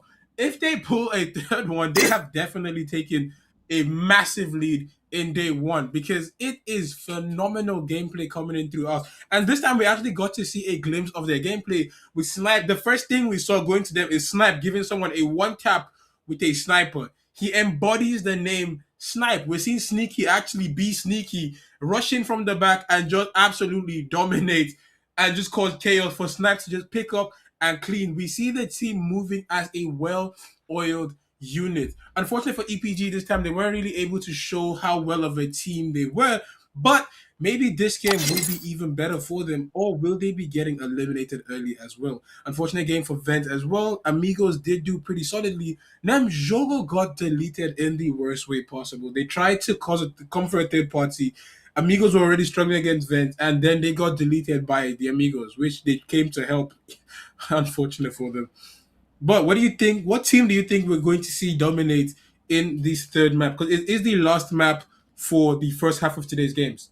I believe AMGs, that is the AMIGOS, are definitely a major contender for the Booyah in the next game. They've been able to make it into the top threes. Bermuda, they made it into the top 3. This map, they also made it into the top 3, which means they've just been lacking that little bit of luck. And hopefully that little bit of luck is going to fall on their side in the next map. Also, Paradox Esports team might actually just take it. You know, they might just flip the script and just walk away with a Booyah streak in an esport lobby. That would definitely be very, very fascinating to see. And this is not just any esport lobby too. This is the World Series. That means in the entirety of Africa, nobody was able to start them 3 consecutive games in a row. Not the best from Africa, not the best from even South Africa, and not the best from other countries all the way from Africa, like Egypt. So yeah, the next game is definitely going to be brutal. It's going to show us the type of situation we're actually dealing with. And the next game is going to be heading on to Nextera. It is about to be chaos, because we are heading to the most infrastructural map on the game right now. It is very, very beautiful, very colorful map actually. I'm surprised we're not playing Alpine actually. I do love to see an Alpine gameplay, but it's just not in this seed for today's games. Nextera is pretty much like Kalahari, I guess, because it doesn't have the grappling gun, but it does have a lot of buildings, a lot of spaces to hide, and at the same time, a decent balance between open space and intense combat. Will the teams be able to show their strength in this game, or will they be getting eliminated? We are seeing very solid performance coming from just one team. Every other team are trying their best to get in the game. They're trying their best to get to be a part of the conversation. But for now, we have this Paradox absolutely dominating.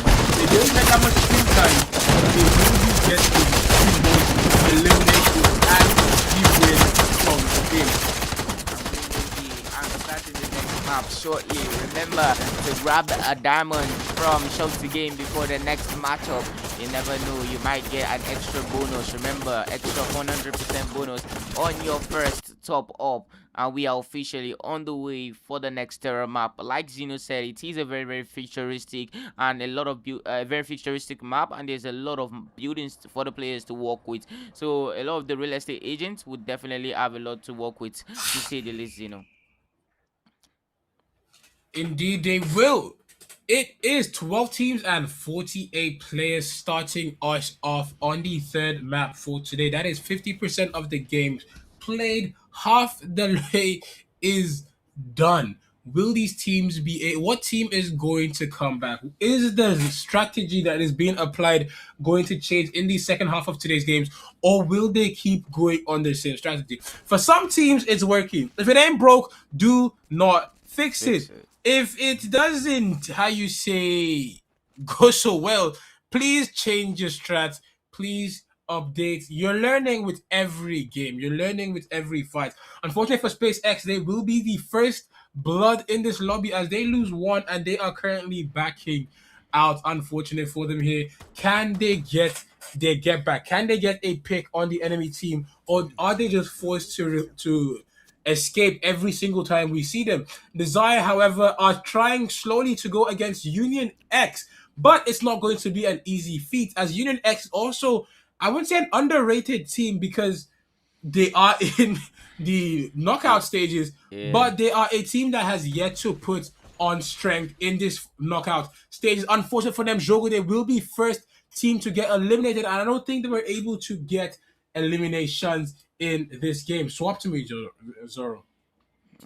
Yeah, what's really interesting is the fact that teams like Vent though has been really quiet. Did you notice that Vent has been really quiet after their first map, and we're actually expecting them to walk away with the booyah in that Kalari map. We knew them to be very dominative in the Kalari map, but it just wasn't happening for them. Do you notice that, Zeno? And so yes, really I did actually. Yeah, and they have also changed a lot of their landing spots. Like normally they usually land at mod sites when it comes to Nextera, but I feel like the aggression in this lobby is just a little bit too much for them, and they've decided to just start taking it easy. Now, is that really the best course of action for them?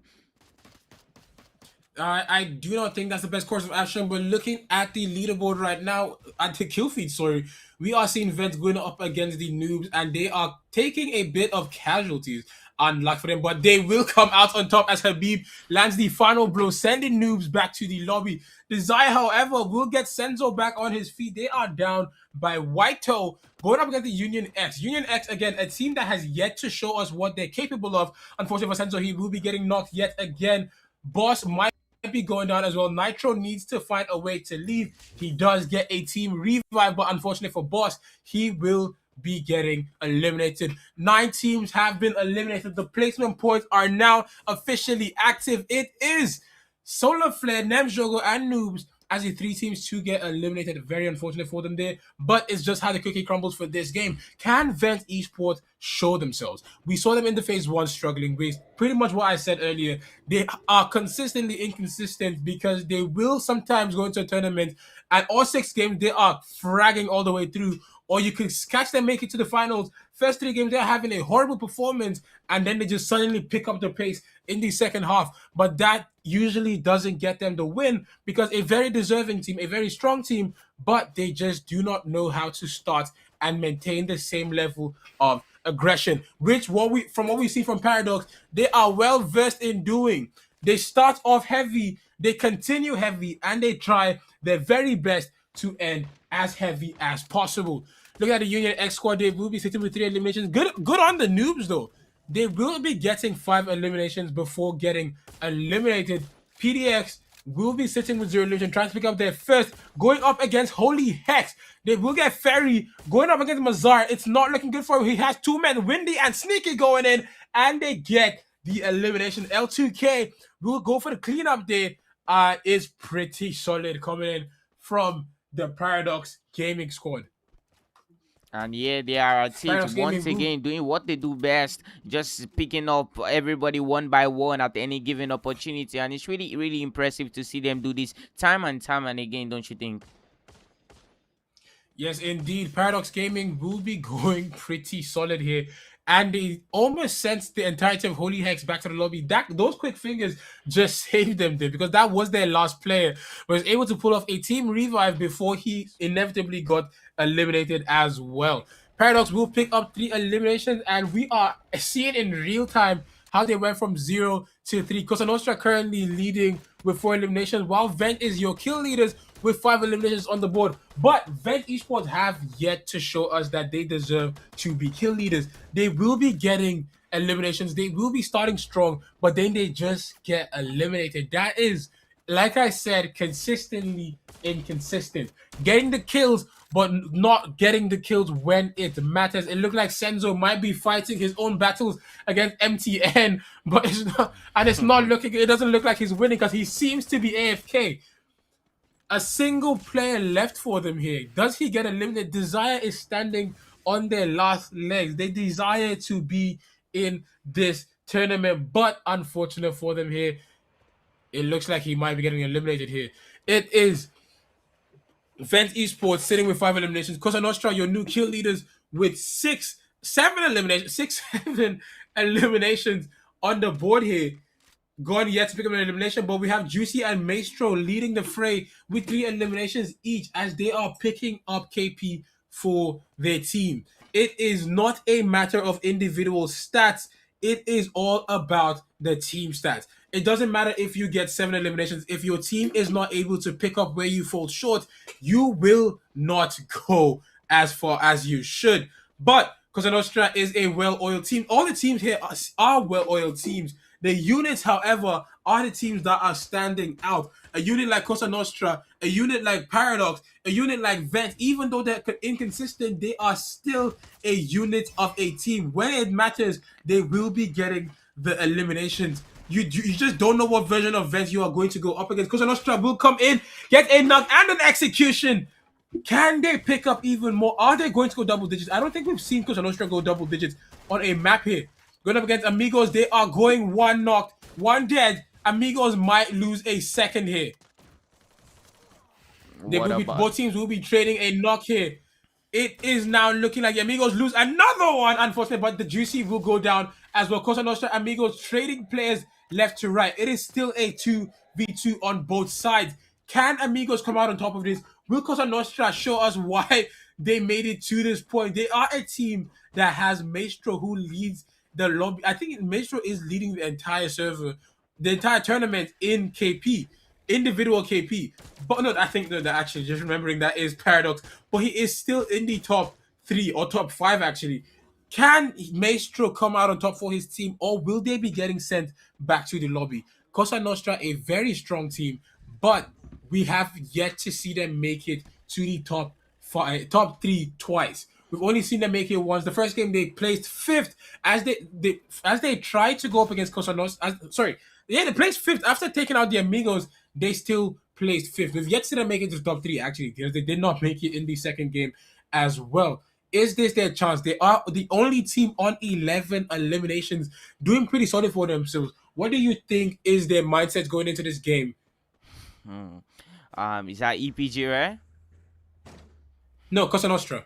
Yeah, Cosa Nostra. They've not really been able to make their mark, to be very honest. As you can see, they just lost another player, even as we were just talking. So it's really, they've not been really be able to just find a foothold and to just put that feet on. And right now, they are always getting into battles that they are just not able to handle. Instead that they are facing up against Paradox, or they are facing up against SpaceX right now. But so far, they have been dominating in this particular lobby with 12 eliminations to their names. Maybe they might just be able to overthrow Paradox. Do you even think that's possible? And it's going to be difficult. It's not impossible. You can never say never in this lobby because all it takes is one 20 bomb game for you to overthrow the person currently leading the lobby. But it is going to be rather difficult for them to do. They're currently sitting at a pretty good spot with 12 eliminations. But remember, it is still 9 teams in the lobby. If they get eliminated now, it is going to be curtains for those 12 eliminations. The 12 eliminations will not get them as much points as it would have if they did place in the top 3. So I think what they should do now is probably switch to a more conservative style of play. Instead of forcing the fight, instead of hunting for kills, they just play a bit more safe to try get better placement. Yeah, that would definitely be very, very good for them in the long run. It would definitely assist them in racking up more points. You know, if they are able to finish strong and grab this crazy amount of eliminations, they definitely will be able to compete with this Paradox Esports team from South Africa. So yeah, rooting for them for sure. We definitely want to see somebody overthrow Paradox. We are not yet to just watch Paradox dominate every single team they compete or contest again. And we might be getting a battle right now between the SpaceX Esports team and the Cosa Nostra. It seems that the new player from the SpaceX might just be looking to go for a revive, but however that plays out, we will be finding out soon enough. EPG just seems to be chilling right now in the real estate. Most of the teams are now officially rotating through the map, and that's just really, really good for them. You want to avoid that safe zone as well as you can, as best as you can. You don't want to get caught up in it. You don't want to lose players to it. You definitely don't want to get eliminated by it. And we're just 10 minutes into the game. So far, Paradox have not really given us a show like we know them to be able to. Maybe they finally decide to calm down. You know, I said this thing before when we're starting. I said a lot of these teams will be looking to start off strong. And as you can see, Paradox started very, very strongly. And now I think they're just going to be looking to chill, finish first. You know, not a lot of teams will be able to match up the amount of kills they were able to rack up in the last game. So, yeah, maybe this is the right move for them. Maybe they've pressed enough, or maybe they've not. Maybe teams like Vents will finally just overthrow them. You know, Vents has been able to just make their mark. So they do have a booyah to their name, I believe. Oh no, they don't have any booyah. Actually, no, Vents do not have a booyah. They don't even have a top 5. But they did dominate one time like that. But they on Bermuda, we saw them getting really good eliminations. Yeah. But they just couldn't hold on for long. We saw them get really good eliminations on Kalahari as well. But at the same thing happened. They just couldn't hold on long enough for the eliminations to actually mean anything. Because I do love the fact that Paradox started very strong and very aggressive.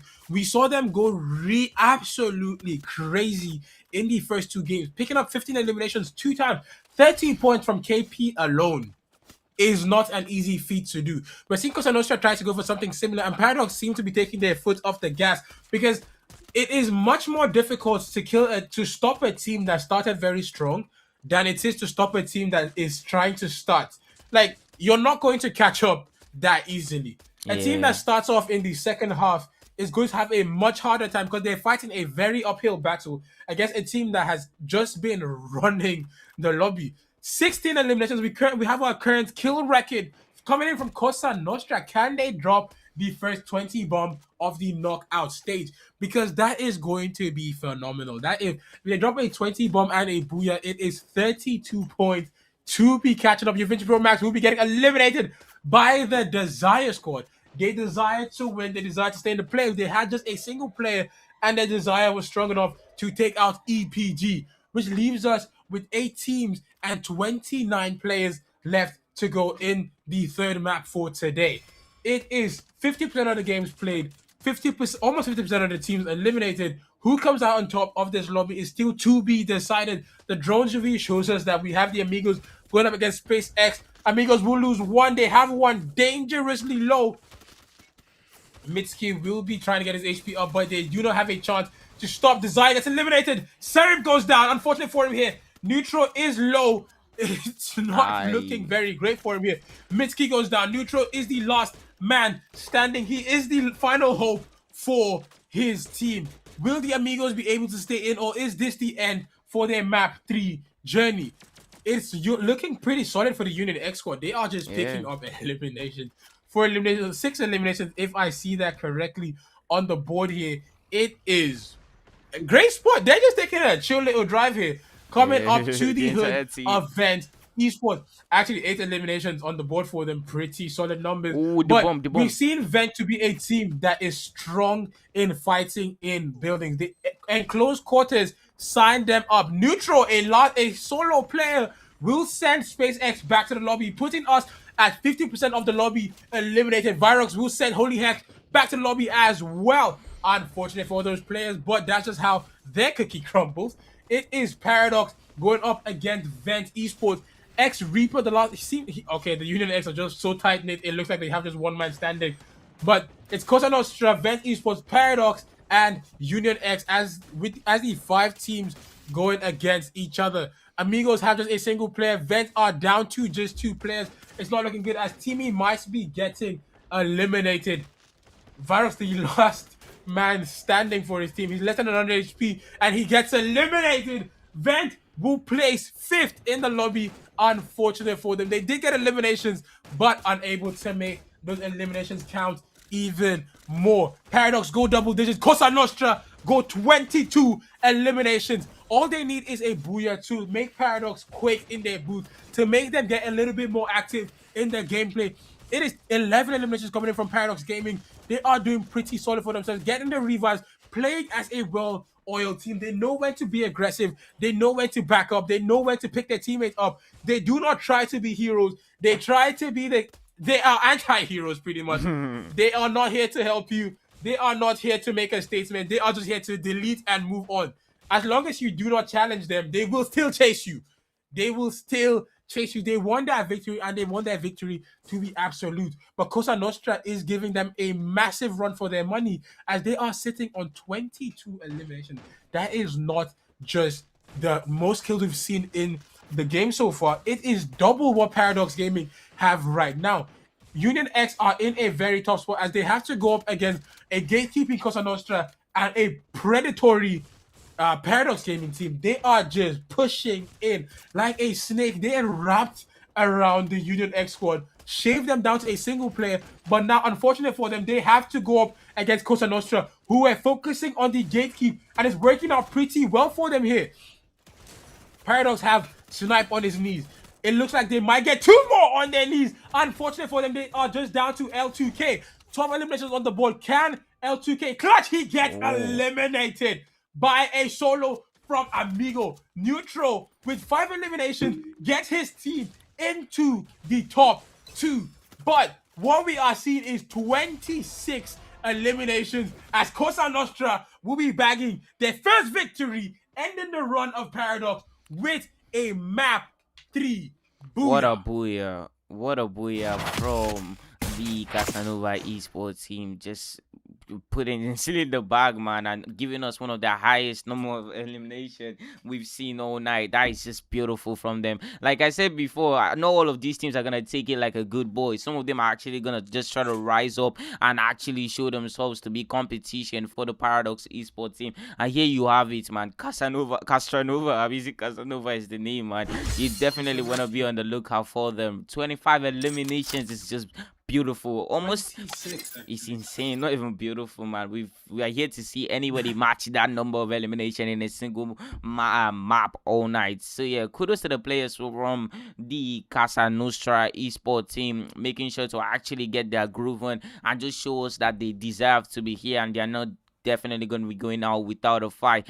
Kudos to their captains too. Players from the Paradox esports teams did their thing as usual, but it just wasn't enough for them to grab the booyah this time around, but they still managed to finish up quite strong. Kudos to Neutral too, the player from the Amigos esports team, showing us why he is one of their backbones, keeping his team alive as long as necessary. Gabby from the Union X esports team also tried to do the same, but just couldn't, man. It's not for everybody. Season got the better of him and he just got eliminated. And 26 eliminations to bag a victory is 38 points from a single map. Paradox Gaming need to step on the gas yet again. They did play a bit more relaxed this game. Yes, they finished with 12 eliminations, but we saw them mostly just playing poke. They weren't really playing for the aggression. They were just trying to feel it out, see if they could get some damage in. Exactly. They're Yeah. playing more of a poke centric gameplay, and they need to go back to playing a dive centric gameplay, as that is what is going to set them high as they need to be, because Cosa Nostra is gunning for them. They are Yeah, they are coming actively for them. chasing them. So we are at the halfway mark for these games. We will be heading to the highlights shortly. Heading to the second half, what teams do you expect to see give us quite the show, Zoro? I feel like Vent, they definitely have something to prove. Noobs too, they worked very hard. They worked very hard to get here, but we'll be finding out shortly after the highlight.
But you should know, things are not like in the past.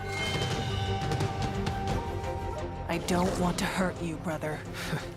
Come on. A simple hug would do it. Things are different now. Give me your device and get away! This time I'll decide for myself what to do, sis.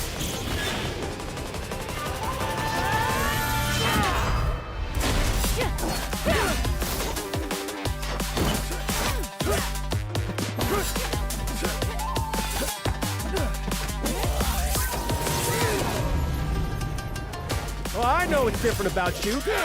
Let me guess. Horizon? Shut up! No, nothing!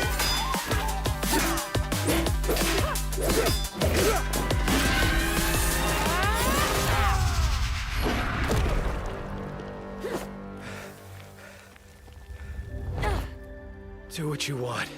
I don't recognize you as my sister anymore.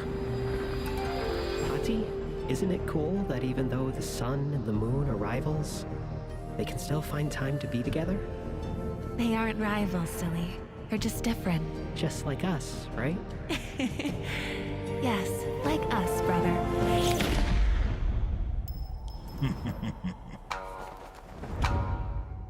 Hachi!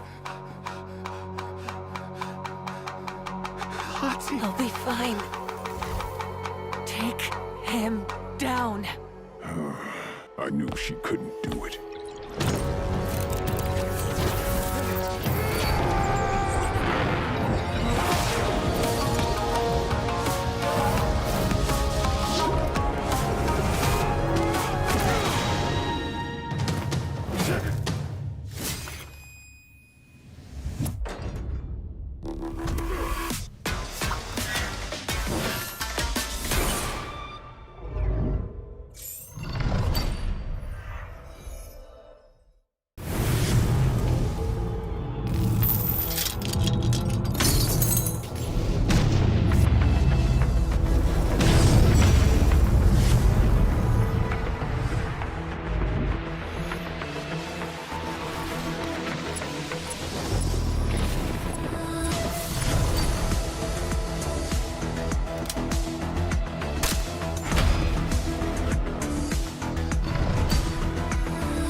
We are back. We are back, ladies and gentlemen. We have the leaderboard.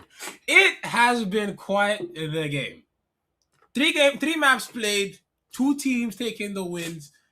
Zoro, I want you to guess. 'Cause I don't think have you seen the leaderboard? No, I'm a strong man. Okay. I want you to guess the top 3 teams. I feel like Paradox will still stay on top. Maybe that random show that Casa Nostra gave us that last game might put them in second. You know, they really did dominate. I feel like that 25 kills was almost matching the 16 plus 13 eliminations that the what's the name of this team again? That the Paradox team were able to accumulate over the matches. So definitely that was definitely something for the Casa Nostra. Maybe let's see, Amigos, Vents, or Union X. One of those. Okay, I go with Amigos definitely for the top 3. So it's gonna be Paradox, Casa Nostra, then Amigos. Yeah, let's lock that in. You were so close to getting a perfect score, but your top 6 teams will be Paradox Gaming with 43 eliminations and 75 points. 2 booyahs under their belt, which is still very phenomenal. And Cosa Nostra in second place with 41 eliminations. 59 points and a single booyah. In third place, we have Union X coming in with 21 eliminations, 45 points, and 0 booyahs. Amigos going fourth with 16 eliminations, 38 points. Vent Esports in fifth with 20 eliminations and 32 points. EUVINCI Pro Gamers come in sixth with 14 eliminations and 32 points. Remember, just the top 4 teams will be moving on. We have just 12. We have 3 groups. 4 teams from each side will go into the finals next week. What team is going to come out on top? We are about to head into the next map. But before we do, it's a break. Relax. Get some water. Go to shop to game and go get your diamonds. If it's your first time, take your ID with you. Don't say Zeno didn't tell you. Get your ID. Go to the website. Go get your first purchase. 100% bonus on your first purchase. 10% on every purchase immediately after that. You enjoy the diamonds because I know I will. We will be back into the next game very, very soon. Make sure to shop to game. Zora, what team do you think is going to take over in this second match? At this point, it's very highly unpredictable. I feel like nobody saw Nostra coming, and all of a sudden they are now second. That's crazy. What's really amusing is the fact that EPG, they've actually reduced their intensity, or should I say their impact in the matches have actually reduced. They've not been able to make as much impact as they were able to make in the first couple of games, like the first game, second game. They just keep losing their footholding after every match, so it's kind of sad to see, but then it's really expected when you are going up against teams of this level. I mean, this is their first time making it into the FFWS Africa. You know, it's not really too shocking. Seeing them lose their feet. What's really shocking is seeing teams like Amigos lose their feet. That's really crazy, to be honest. Amigos aren't really losing their feet though. Right, but they've not really been able to make any mark. Do you notice they barely have 20 kills and they played 3 matches? That's really crazy. How do you play 3 matches and explain to your captain that we're not able to rack up 20 eliminations? That's not really the level they want to be. They're not getting the eliminations, but they are still in the top 4. Remember, you're aiming for top 4.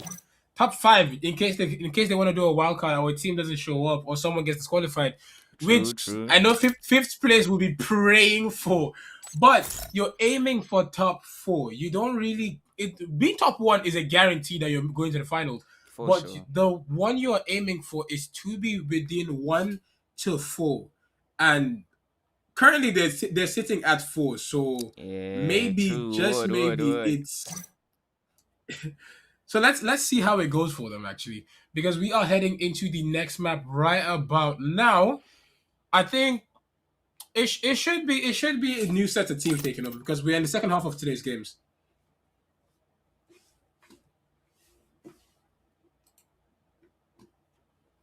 Wow. Do you think Solo Flare will be able to just find their feet in this next game, or do you think it's going to be down for them even in the next games, or what do you think? Honestly, after looking at the performance according to the leaderboard, so happy to just be alive. They've Might as well yet to just be pick up bye bye for them. eliminations. They've yet to pick up placement. It has not. They've. I don't. It doesn't seem like they've competed even. I feel it looks almost like an AFK team It's rather sad. because they're currently sitting at 3 eliminations and 10 points.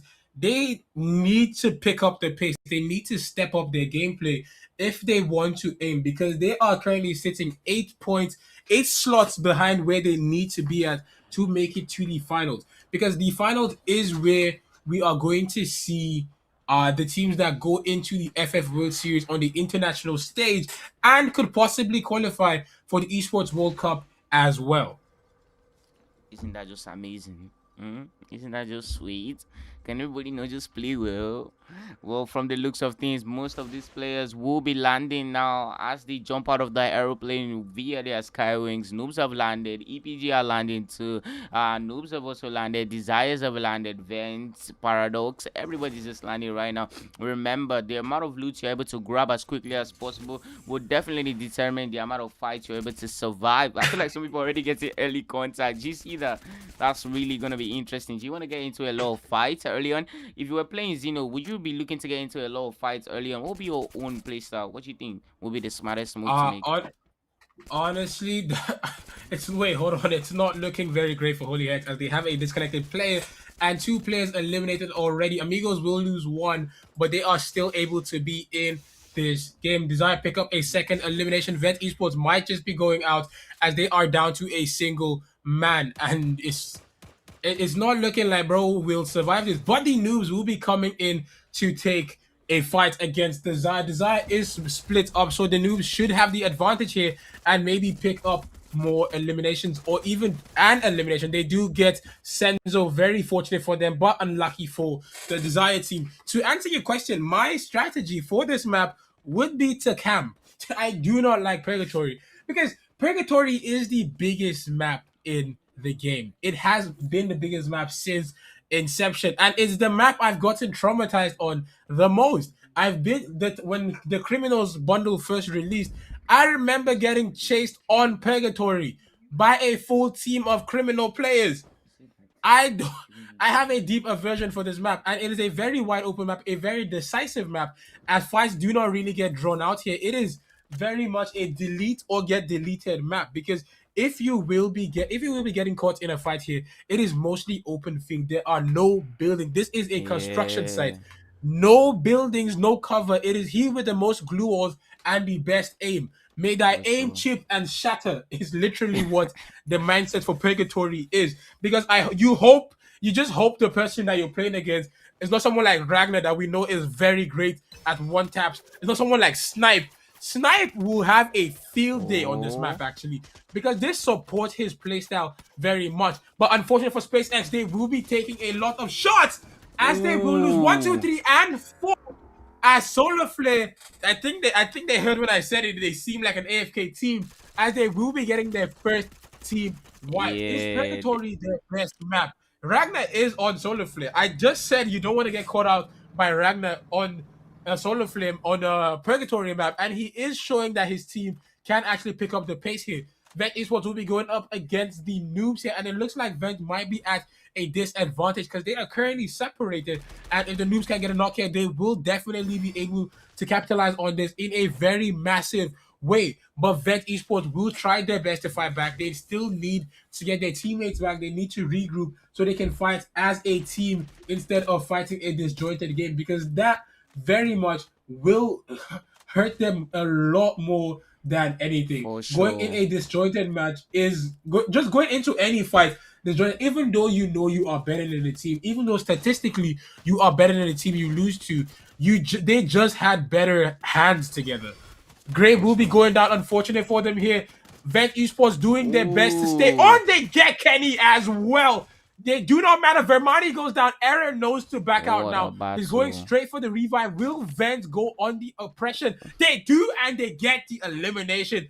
The noobs will be getting sent back to the lobby. A single elimination to their name. Unfortunate for them, they only went out with a single point in this game. What do you think about that for a I wildcard team? think that's very impressive of Vance Esports team. Maybe they are finally gonna start getting their groove on. You know what I'm saying? Maybe they're gonna finally start getting the party started and just play the way we are expecting them to play. Or it's not like we're not expecting anything to play awfully or we're expecting anything to play greatly. But then there are certain things that we expected from certain teams. It's just the way it is. Like the way we expect PDX to just come in and dominate. It's what they do. But it would be very amazing to see some teams just shock us, impress us. You get what I'm saying? Is just do something different. Yeah, it would definitely spark some life into the game. And you know what's really interesting is what just happened right now. We just witnessed the last place, which is the Solar Flare eliminate the second to the last, which was SpaceX. That's like so Tottenham Aston Villa type of situation. If you get what I'm saying, that was definitely very interesting. I feel like Solar Flare are definitely trying to avoid that relegation. They don't want to get sent back. And if you were in the shoes of the players from Solar Flare, what will be your next play? What's the next course of action? Okay, given what we've seen from the stats provided to us before the tournament, given the gameplay we've seen coming in from Solar Flare, I would go for a full aggressive gameplay on this map because you have the teams you have here are mostly close quarter fighters. You have just like two teams. We have Paradox that we know are good at long range, and let's say them Jogo that is decent enough at long range. Okay, Vent Esports as well have a good long range squad, but every other team is heavily focused on close quarters domination. You get caught by the Amigos in a close quarter fight, you're probably getting sent back to the lobby. It's game over for EPG have shown themselves they might not be able to aim long distance, but they can still go toe to toe in a close quarter battle. So while we would want to SLF to go for a long range fight, which they just did to send Desire back to the game, is that they are stacked with long range fighters. They have the best, arguably the best long range player that I know on the server. He doesn't play snipers, he plays mostly marksman rifles and SMGs, but they have the most accurate and the most effective long range player, Ragnar, on their team. If they build their playstyle around Ragnar in this game, it should either guarantee them a booyah or such an insane amount of kills that they leave the last position on the leaderboard and get boosted all the way maybe to the top 6 or even the 5th position. Speaking of top 6, you know what's really interesting is that the bottom 5 teams have just been really making their mark in this particular game. We have Vents, we have Solo Flare, both in fact tied up with 6 eliminations as we speak. So it shows that those teams are actually in the bottom 5. We know that they are at risk of getting eliminated in this particular stage. They are finally just putting their and getting their head into the game. They don't want to lose out here. They want to show the world that okay, this is also we are a team and we definitely have something to offer in the World Series, and we're gonna play for you. We're gonna show you guys that we deserve to be here and we're not gonna be going down without a fight. And to me, I feel like that's exactly the type of response we require tonight. It looks to me like most of these teams are already giving up, and it's just good to see some teams play with hope and flair. It really adds just that spice into the game. But then we have a team like Cosa Nostra. I feel like if we are assigning roles to everybody, we have Cosa Nostra coming in as the Valiant Knights because they are not trying to rule the lobby, but they are making their mark known. When they activate, everybody knows to run from Cosa Nostra. A team like Paradox, they want to be feared. They want you to avoid them. Cosa Nostra is inviting. They are very much a mess around and find out what could possibly be happening. Exactly, because we saw them play a very lackluster first game, if we're being honest. The second game, the first game wasn't even lackluster. It was the second game where they had a lackluster performance. First game, they were doing pretty solid for themselves. And the second game, they got eliminated rather early. On the third map, they dropped what is almost the combination of what we've seen from Paradox in KP. They are down by just 2 points in KP when it comes to Paradox. Paradox got 43 points in 3 games.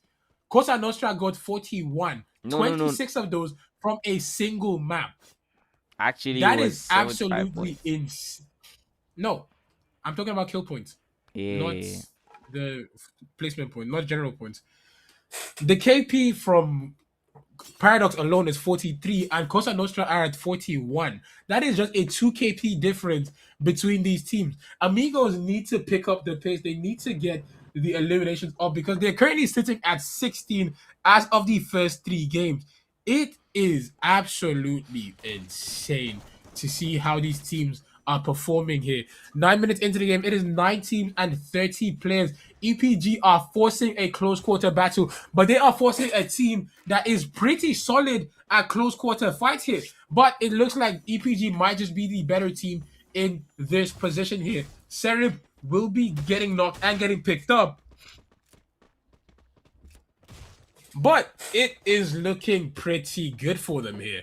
They seem to choose a disengaged battle. This is how a king that rules with brains instead of just all bronze.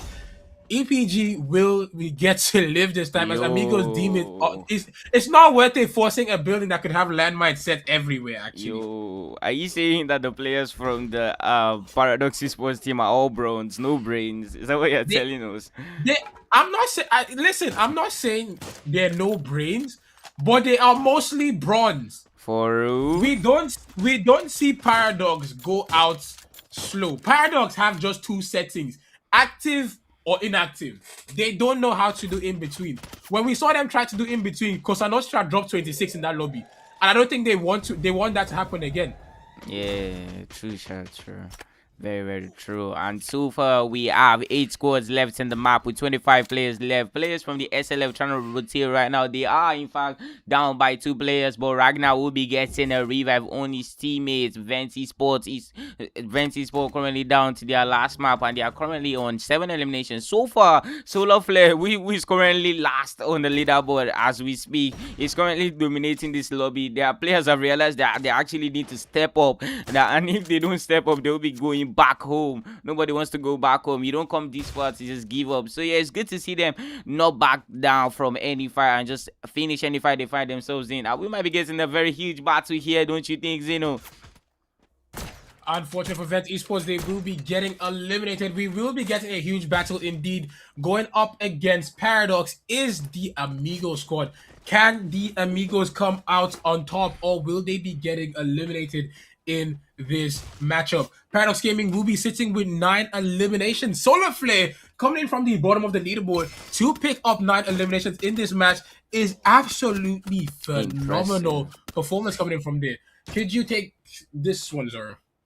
Yeah, we're gonna be having a battle between the Amigos esports team and the Paradox esports team. Paradox esports team did lose a player just now, but they were able to get a revive on him quick enough. And Solar Flare esports team were able to hit double digits first in this lobby. Absolutely an impressive game from them, coming from last on the leaderboard to now the top of the leaderboard in this particular matchup. Paradox esports team are still not backing down though, with 9 eliminations to their name. They might just be able to give us another double-digit elimination game and probably another booyah. But remember, Cosa Nostra is still here. Cosa Nostra is the reigning champion, if you're asking me, because they were able to just dominate the last lobby. And we're going to be getting a battle right now between the Paradox esports team and the Amigos. Nice work right there by Snipe, going in with the healing pistol in order to support his teammate. Another good look right now for Vibes from Union X. Snipe is going to be going in for him. I don't know how he has eyes on him, but he does. And he will be going straight for him. What's going on right now?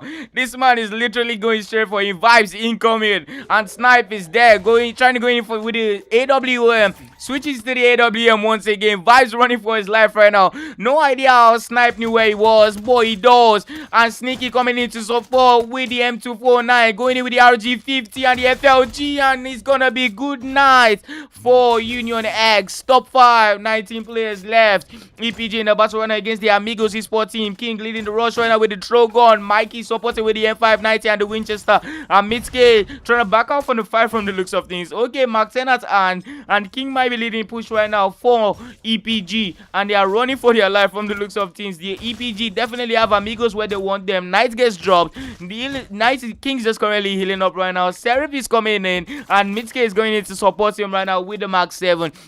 The Amigos esports team are trying to go for the safe zone advantage. That might be the most crucial factor in this battle between them and the EPG esports team. Now it's going to be really interesting to see how the EPG players play this. Nice work right there from TJ with the sniper. Grabs the shot. Smoke gets dropped. Smoke just got smoked. And Serif might be looking to go down. That's going to be good night for the EPG. What a game tonight. Top threes. Paradox esports team, EPG, and the last team in the battle, that's gonna be Amigos Paradox in a very, very interesting situation up hill. Paradox players are currently chilling right now in the minor real estate that they have their eyes on.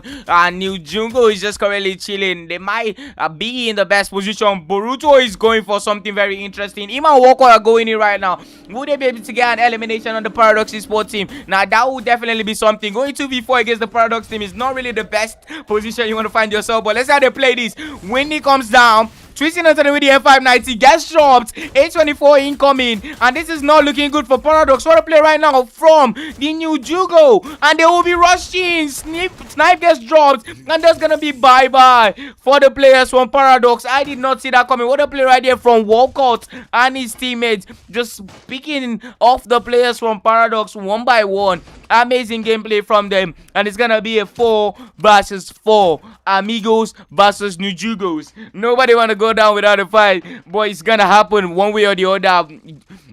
And that's gonna be bye-bye for Ruto. Gets dropped. The rushing is happening on top of the hill, and Zaza needs to be very careful right now. Going in with the M590, gets the one tap. What a play right there from him with the M590 as he secures the booyah for his team. And what a booyah! What a booyah from them.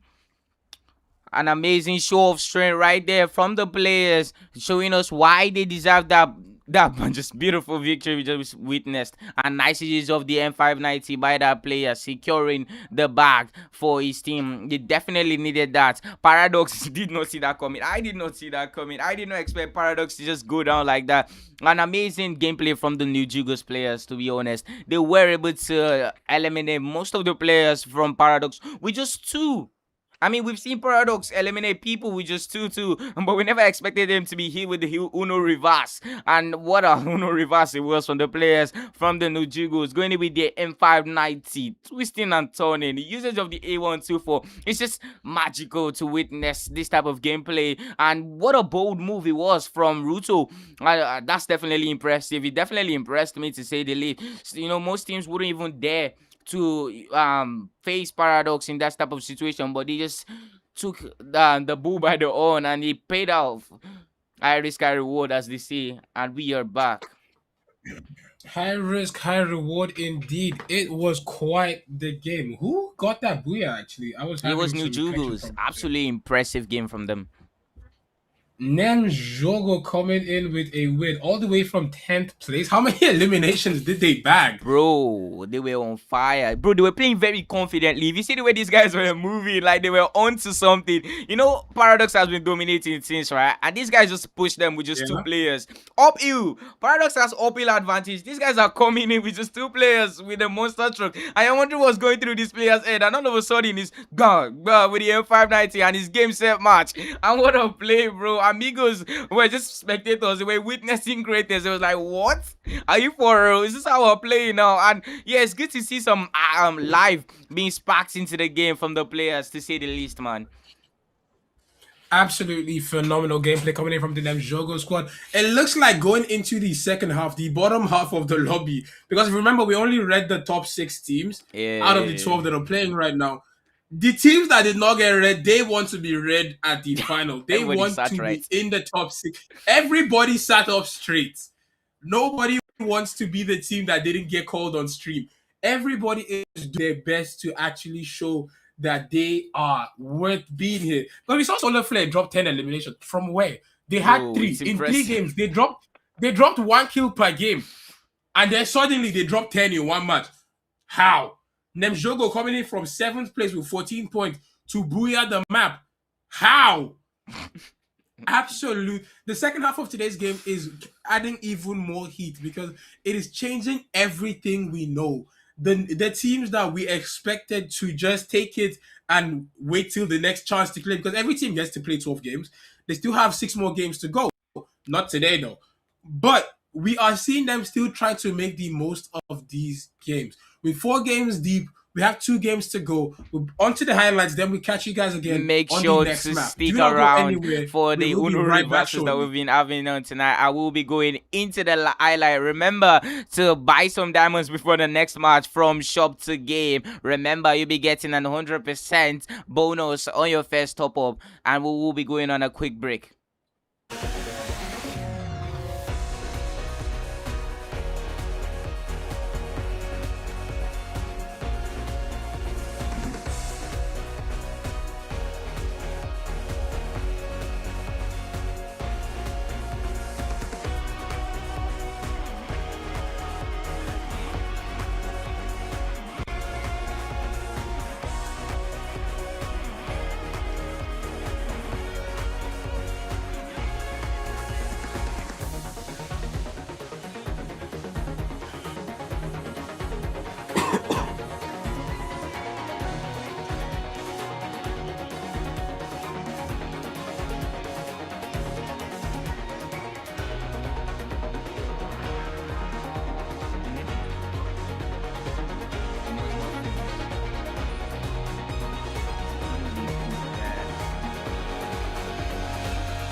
Actually, I'm already there.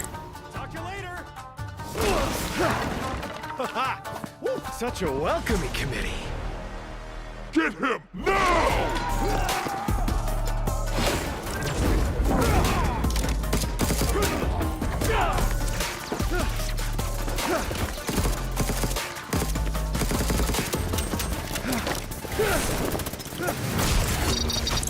Not now, Shiro. Watch out, Ray. It could be a trap. Yeah, thought about that too. I'm okay, man. Hold your horse. Dude, Ray. It's so good to see you, Hati. I'm sorry, Ray. But you should know, things are not like in the past. I don't want to hurt you, brother. Come on. A simple hug would do it. Things are different now. Give me your device and get away! This time I'll decide for myself what to do, sis.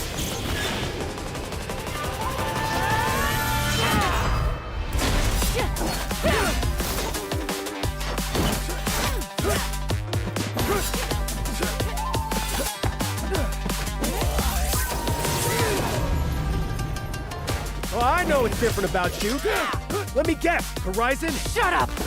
You know nothing!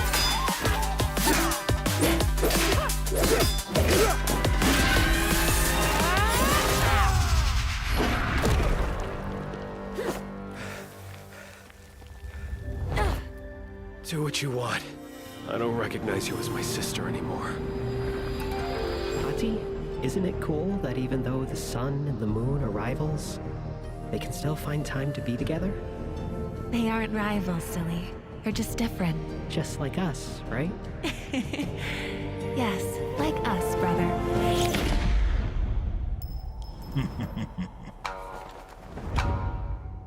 Hati! Hati! I'll be fine. Take him down. I knew she couldn't do it.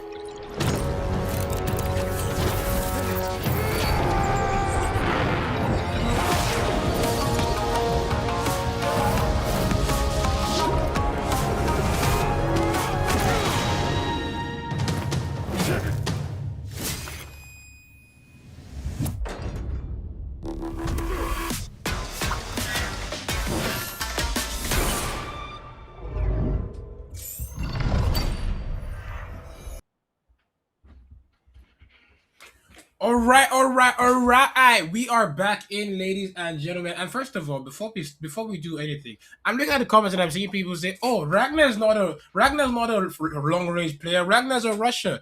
Esports will make you do different things. I know Ragnar can rush people.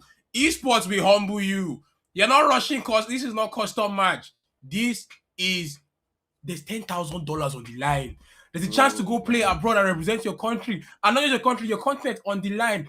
Ragnar will adapt. Ragnar is very good at one taps. He is a long range player for that map. See, I didn't say it on any other map, just that map. But forget my grievances. Let's get right back into the game. Looking at the table, we are seeing the Paradox Gaming still hold the #1 spot with 53 eliminations and 93 points. Still 2 wins under their belts.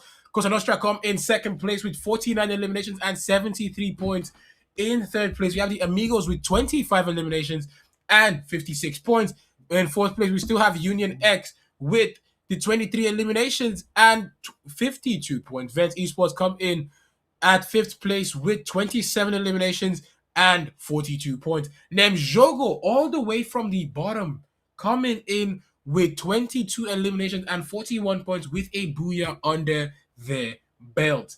It is absolutely phenomenal the way the game has adapted and the way the players have just moved on. There's a bit of technical issues. We are having some connection problems, disconnection problems. The leaderboard is not being able to show on stream, but please bear with us. It's still the first day. The finals will be a lot better. Every day we give you at least 1% more content. Zoro, it is just 2 games left.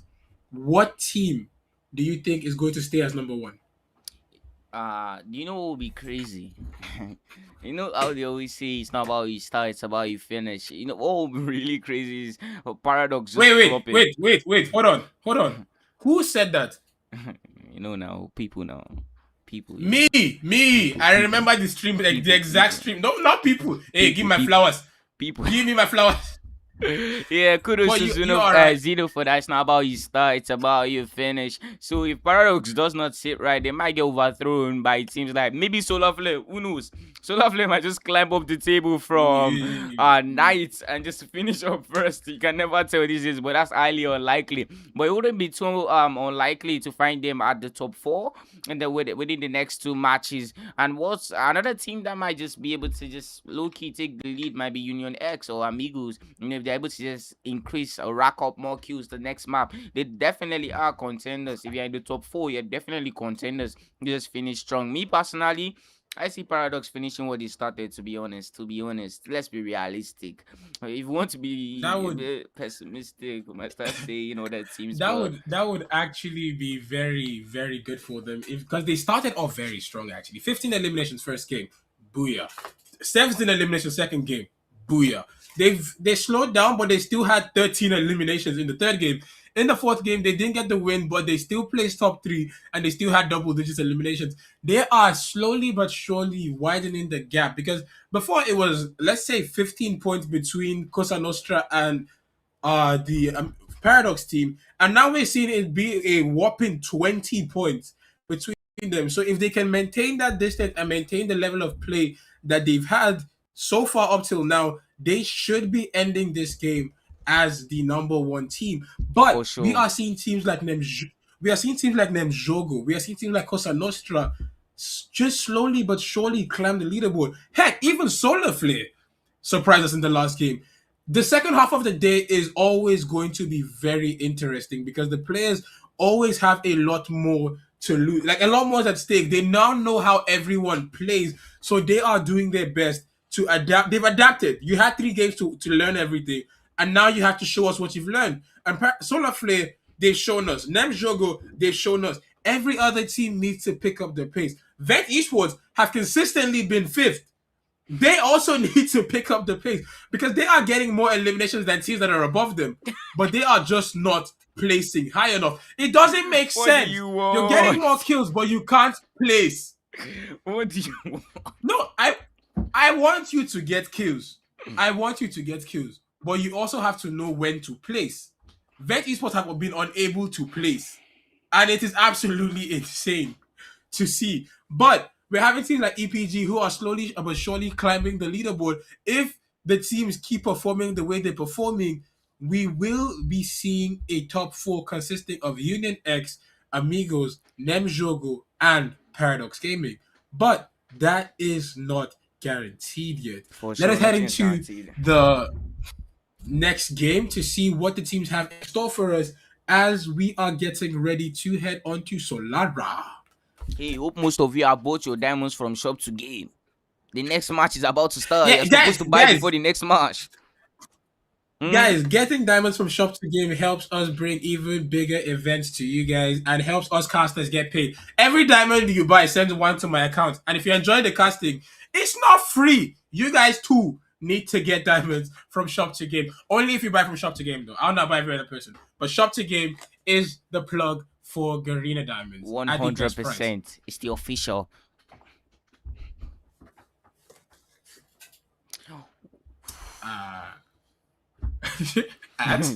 Speaking of comebacks, do you know what's crazy? Solar Flare now overtaking teams like Noobs. Have you seen that? Yeah, I'm looking at the leaderboard right now, and SpaceX being at the bottom is honestly surprising. Noobs having 14 elimination is rather impressive, but they are having the same problem that Vent has. Because look at the leaderboard right now, yeah? Amigos have 25 We'll be getting right back into the action. All right, this is the 5th map of the night. This is going to be the Solara map, one of the newest maps that Free Fire has to offer. It definitely features a whole lot of new infrastructure and real estate for these players, and it's definitely new grounds. Although it's not really that new, but it's definitely new grounds for a lot of these teams. So it's going to be really interesting to see how they adapt. Remember, they have been changing from map to map since the beginning of the night. And it's really impressive to see a lot of these teams keep off their play. No matter the map, it shows a lot, bro. It tells us a lot that no matter the situation, these teams are able to perform. Yeah, that's definitely impressive to say the least, don't you think? It is definitely impressive, but I think the favorite map the favorite game I'm going to have today is going to be the final map where we are on a random map, because that is literally anyone's game. Could we go back to Bermuda where we saw the Paradox teams quietly dominate, or are we going to Kalahari where we have teams like Paradox yet again dominating, but we still have room for teams like Amigos and Vent to come in even stronger? Or are we going to go to Purgatory where we have teams like Nemjogo and Solar Flare surprisingly dominate the lobby? No, but it's Union X still fighting for their top 4 spot here. They get a knock and a trade here. Can they get the pickup though? They will get a pickup on Reaper. Bean is just watching. Desire needs a grenade to guarantee 2 eliminations there, because they are both under 100 HP. That is a guaranteed knock, but he does not want to risk getting eliminated this early. HOLYHEX have been having a terrible game. The hex part of their name is showing in their performance today as they are getting whooped. But it's just how the cookie crumbles just for this game. A minute into the game, it is still 12 teams and 41 players left to go in this lobby. Who comes out with the victory is still yet to be decided. Paradox are not having a great time. And remember, they still need to maintain the same level of aggression. Hell, a team like Nemjogo, or even scarier for them, Cosa Nostra, will just usurp that #1 spot. And that glider is holy maximum aura. What do you mean you're landing with your back? You don't care who sees you. You're just... that is absolutely insane. I do miss the shininess of the things Free Fire had to offer, because I'm a retired player. I mostly focus on commentary now. But back when I used to play, I know the skydive, the sky wheels. What are they called again? The Skywing. Horses and all that. Yeah, back in the days, the Skywing definitely used to be way more shiny, but now they're a bit more advanced and futuristic. If you ask me, and we're gonna be getting a battle right now between the Noobs Esport players and the Maza from HOLYHEX Esport team. What a play right now from Maza, trying to hold his ground, and from the looks of things, Solar Flare Esport team might be in a battle right now between the AMG Esport team. How are they gonna respond to the situation? How are they gonna play? We're gonna be finding out shortly. Ragnar Feruzan seems to be in front. Ragnar showing people that he is actually a long range player when it comes to esports team with that Winchester. Or is that the cock sniper that is holding? Zaza going in with the VSK 94, grabs the shot. Not a good look for AMGs right now. Zaza does have eyes on them, and the bridges quite open. They need to make do with what they have right now, but it's not looking too good. I won't lie to you. And Solar Flare Esport might just be able to grab another comeback right now. They might get the first squad wipe of the game too, just like they did in the first map that they were on fire.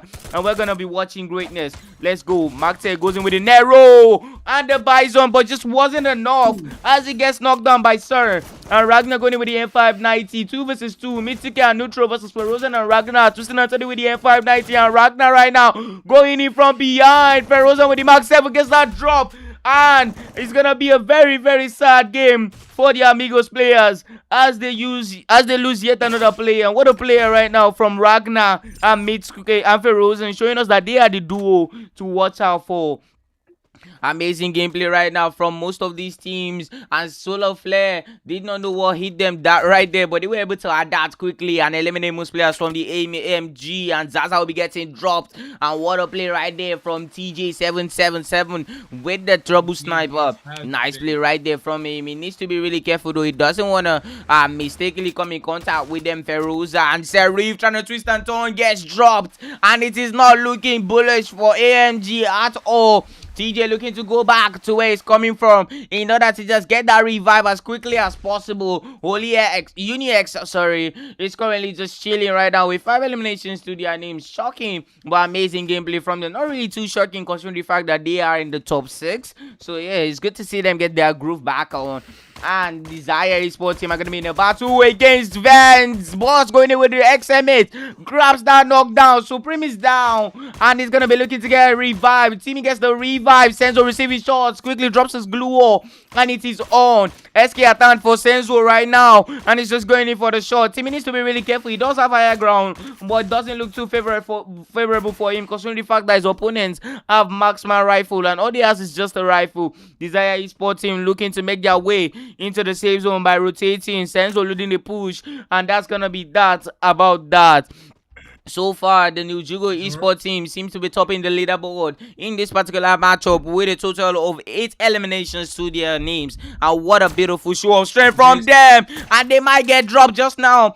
Snipe going in with the VSK and the AWM combo, trying to get that knockdown against his opponent. He does seem to be alone. Never mind, he's never alone. Windy and his teammate Sneaky just trying to go in from the side with their entire squad. And it is on. Sneaky going in with the Winchester triple I, trying to grab that knockdown. Doesn't work. Windy gets dropped. His teammate quickly goes in for the revive, and it is on. Safe zone is shrinking. All these players are going to be forced to move anytime soon right now. It is definitely a very, very interesting battle. We have Paradox, known for being very dominative. And we have Jugo, who are currently on top of the leaderboard in this particular map. So it's pretty much kings versus kings, captain versus captain. And you know what they always say, they can be 2 captains in one ship. So one team would definitely be looking to eliminate the other. Paradox, on the looks of things, will be looking to make their way into the safe zone, and that's gonna be that about that. New Jugo are also gonna be rotating through the other side. Nice work right there from Bruto, and Angela will go in from the sides in order to escape. And 12 squads alive. Wow, no squad has been sent back to the lobby, so that's definitely interesting. Yet another elimination right now for HOLYHEX as Ferry grabs an elimination close range with that scar. So for 7 minutes 20 seconds into the matchup, and we have had a lot to talk about, to say the least. Ex-Sporting player Maza seems to be going through a lot right now. That might be the work of network since he's playing in Nigeria. Vinci Sporting would definitely be having some company anytime soon. Now, Supreme in a 1 versus 3 position. Will he get dropped? Never mind, he's not down yet. Hell gets dropped. Femi gets dropped. 1 down, 2 down. And this is not looking too good for the HOLYHEX Sport team right now. What a play right there from Vinci Sport team. Trapping the 3 players from HOLYHEX and just grabbing as much eliminations as they could in that position. And that was just enough to neutralize the players from the HOLYHEX Sport teams. And so far, still, nobody has been sent back to the lobby. And EPG will be looking to protect their teammate. Never mind, HOLYHEX will be getting sent back to the lobby. And the pressure is on. Abi will be looking to just parade the store right now. What's the play here? From the looks of things, Vinci Sport are actually in a good position. They are in the zone. They are in the zone. They are doing quite well for themselves. So maybe they'll be looking to hold on to their position. And White Store is in deep trouble right now. Habib and his teammate currently pressing him severely. And Habib grabs that knockdown. And what a play once again from the Vinci Sporting players, showing us why they were able to make it here. And they are definitely very, very aggressive in this particular map. They might be looking to finish strong. Remember, they didn't really play too well in the earlier games, but now they are finally getting their grooves on. And how do you think that's going to impact their standing on the leaderboards, you know? I'm just going to confirm that you can hear me clearly, right? Zoro. Yeah. Your own. Alright, it has been quite the game, especially from them Jogo. They have been coming in very hot with 8 eliminations on the board to lead this lobby in eliminations. HOLYHEX have been having terrible games throughout today. They're getting eliminations, but they're not really making it past the top 9. It is terrible performance, but again, these lobbies are not as easy as they look. To you, it looks like they are, how you say, very playable, very demure, very nice, but the aura, the pressure is not very easy to play in this lobby. Just the pressure alone, especially knowing that the teams you're playing against, you either get a knock or you will get sent back to the lobby. Going up against a team like Nemjogo, going up against a team like Amigos that are known for sending you back to the lobby, or a team like that will play you, make sure you go back to the lobby because you have Snipe peeking you slowly, and go of Sneaky and Windy just slowly creeping into your backline and just activating Snipe even more because they force you out so their sniper can actually peek you off. It is absolutely the best team strategy I've seen so far because the Nostra are yet to pick up an elimination and they seem to be adopting a double sniper meta as well, but it's not looking good for them as down. They get a knock on Union X. Is that Gabby? And Maestro going with the M590 trying to get that elimination. And what a play right there from Maestro, from the Castanova, from the SLF eSport team. What a nice play from them, don't you think?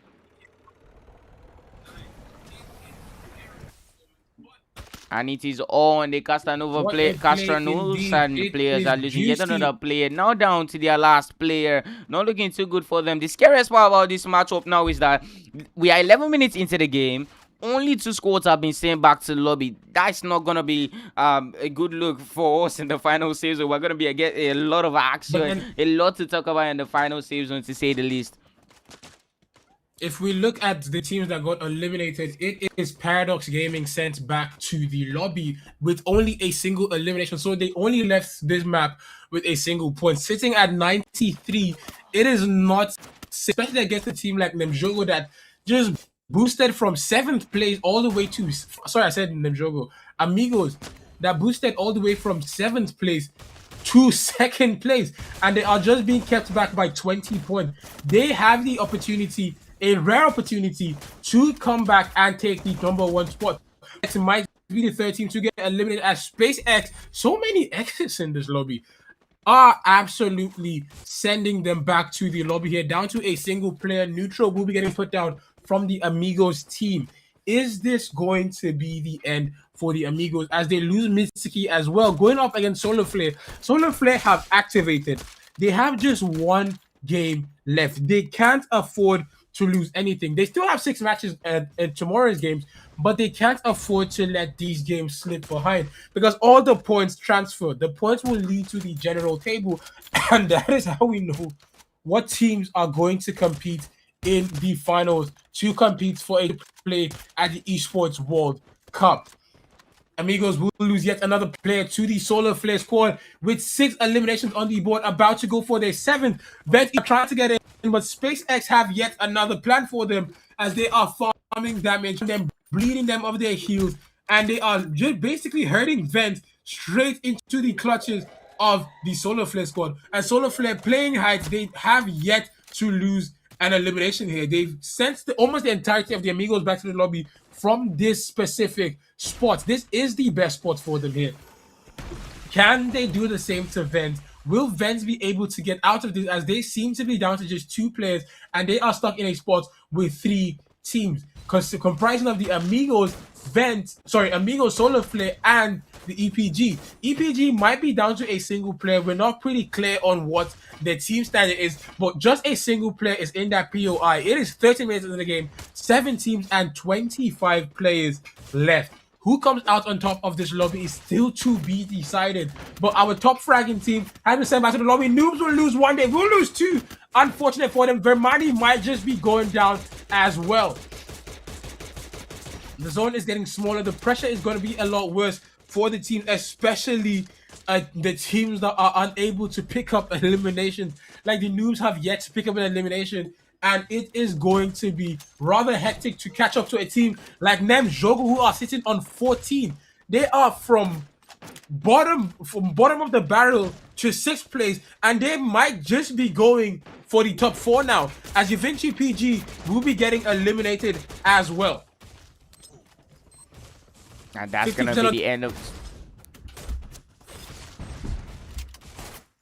And that's gonna be the end of the road for the EUPG, and it just keeps getting worse for them time after time. Venti Sport Team will also be getting sent back to the lobby. 5 scores left in the final save zone. It's on. SLF Zaza going in with a double sniper, trying to grab that elimination, and he does, and that's gonna be the end of the road for one of the players from SpaceX. Zaza trying to escape right now, getting pressed aggressively right there by SpaceX, and they're gonna be sending Solar Flare back to the lobby, and the pressure is finally on. I had a feeling this was gonna happen since the Loro squad didn't get eliminated earlier on. Noobs down to their last man. Aaron doing whatever it takes to just stay alive right now. Most of the squads are just looking to rotate through the map in order to eliminate their opponents at the edge of the map. Aaron needs to be really careful. Goes in with an arrow against Walcott. Walcott is receiving shots from left, right, center right now. He needs to be really careful as he gets eliminated and knocked down. Noobs will be losing yet another player, and it's going to be 1v3 versus 2. And what a play right now between these 3 teams. Final save zone battle. SpaceX do have their entire player. Their main player Doc is also here to play for them, so definitely this looks quite good for them, and they might be the major contenders to just walk away with the booyah this time around. Amigos will be getting sent back to the lobby, and it's gonna be New Jugo versus SpaceX. 3 versus 3, regular CS style, with the amount of landscape that these players have to work with. I just need to play this very, very carefully. Whoever gets the first drop might just be able to go home with a booyah. Remember, this is the 5th map, so only 1 more map left to redeem yourself if you sell your bread here. And that was a very bad move right there from the player from Nujugo. As he gets dropped, his teammate will be looking to get a revive on him. It's not going to be a good move or a bad move from him. We'll find out soon enough. Gets the revive on in, and the player from the back is just trying to get the support right there on him, and no luck on that. 3v3 still. What a play right there from the players from the SPX. They do lose a player though. It's gonna be 2 versus 2 since only 2 players are standing, and he's just going in with the M590. Goes in with the M590 and the throwables. Grabs some damages as much as he can. He needs as much as he can, and he's going to be going in with a sniper from behind. Nice work right there. 150, and he gets the drop on Sasu. Will Nujugo be able to win out here? It's gonna be a 1 versus 1 to decide the fate of the winner in the 5th map. Let's go. Tristan Anthony right now. He only has snipers. Trying to be really careful right now. He don't want to sell. He does sell. Unlucky for him, but very, very lucky for SpaceX as they walk away with the booyah in the 5th map of the night. What a nice play right there from SpaceX in the last zone, Zeno. Genuinely the best performance we've seen from SpaceX and the best performance we've seen from the bottom half of the leaderboard. We have SLF placing really high. We have News bagging a lot of elimination and still placing as well. We have Vent still consistently struggling to place even though they get eliminations. And we are having SpaceX bag their very first win. Honestly, I thought it was going to be an Mjogo win because they had the aggression. They stayed consistent on the gas throughout. They had almost 20 eliminations in this game as well. But they just got outplayed by SpaceX in the final match. Unfortunate for them, but it just how that game ended. We are going to a random map very shortly. Zoro, what map do you predict we're going to get? Let's go all in on next era. Put it on a block next era. What do you think? I'm thinking we'll probably go for Bermuda again. Well, we'll definitely be finding out soon enough right after the highlights. Make sure to buy some diamonds from Shop to Game while we show you guys some of the best actions from the 5th map that we just played.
All right. We are back in, and it is the final map for today. We still don't know what map we're going to go on to.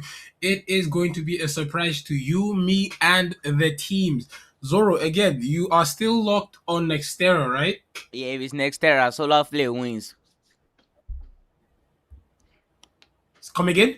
I said if think it's the internet Nextera, then is. Solar Flare is definitely gonna win tonight.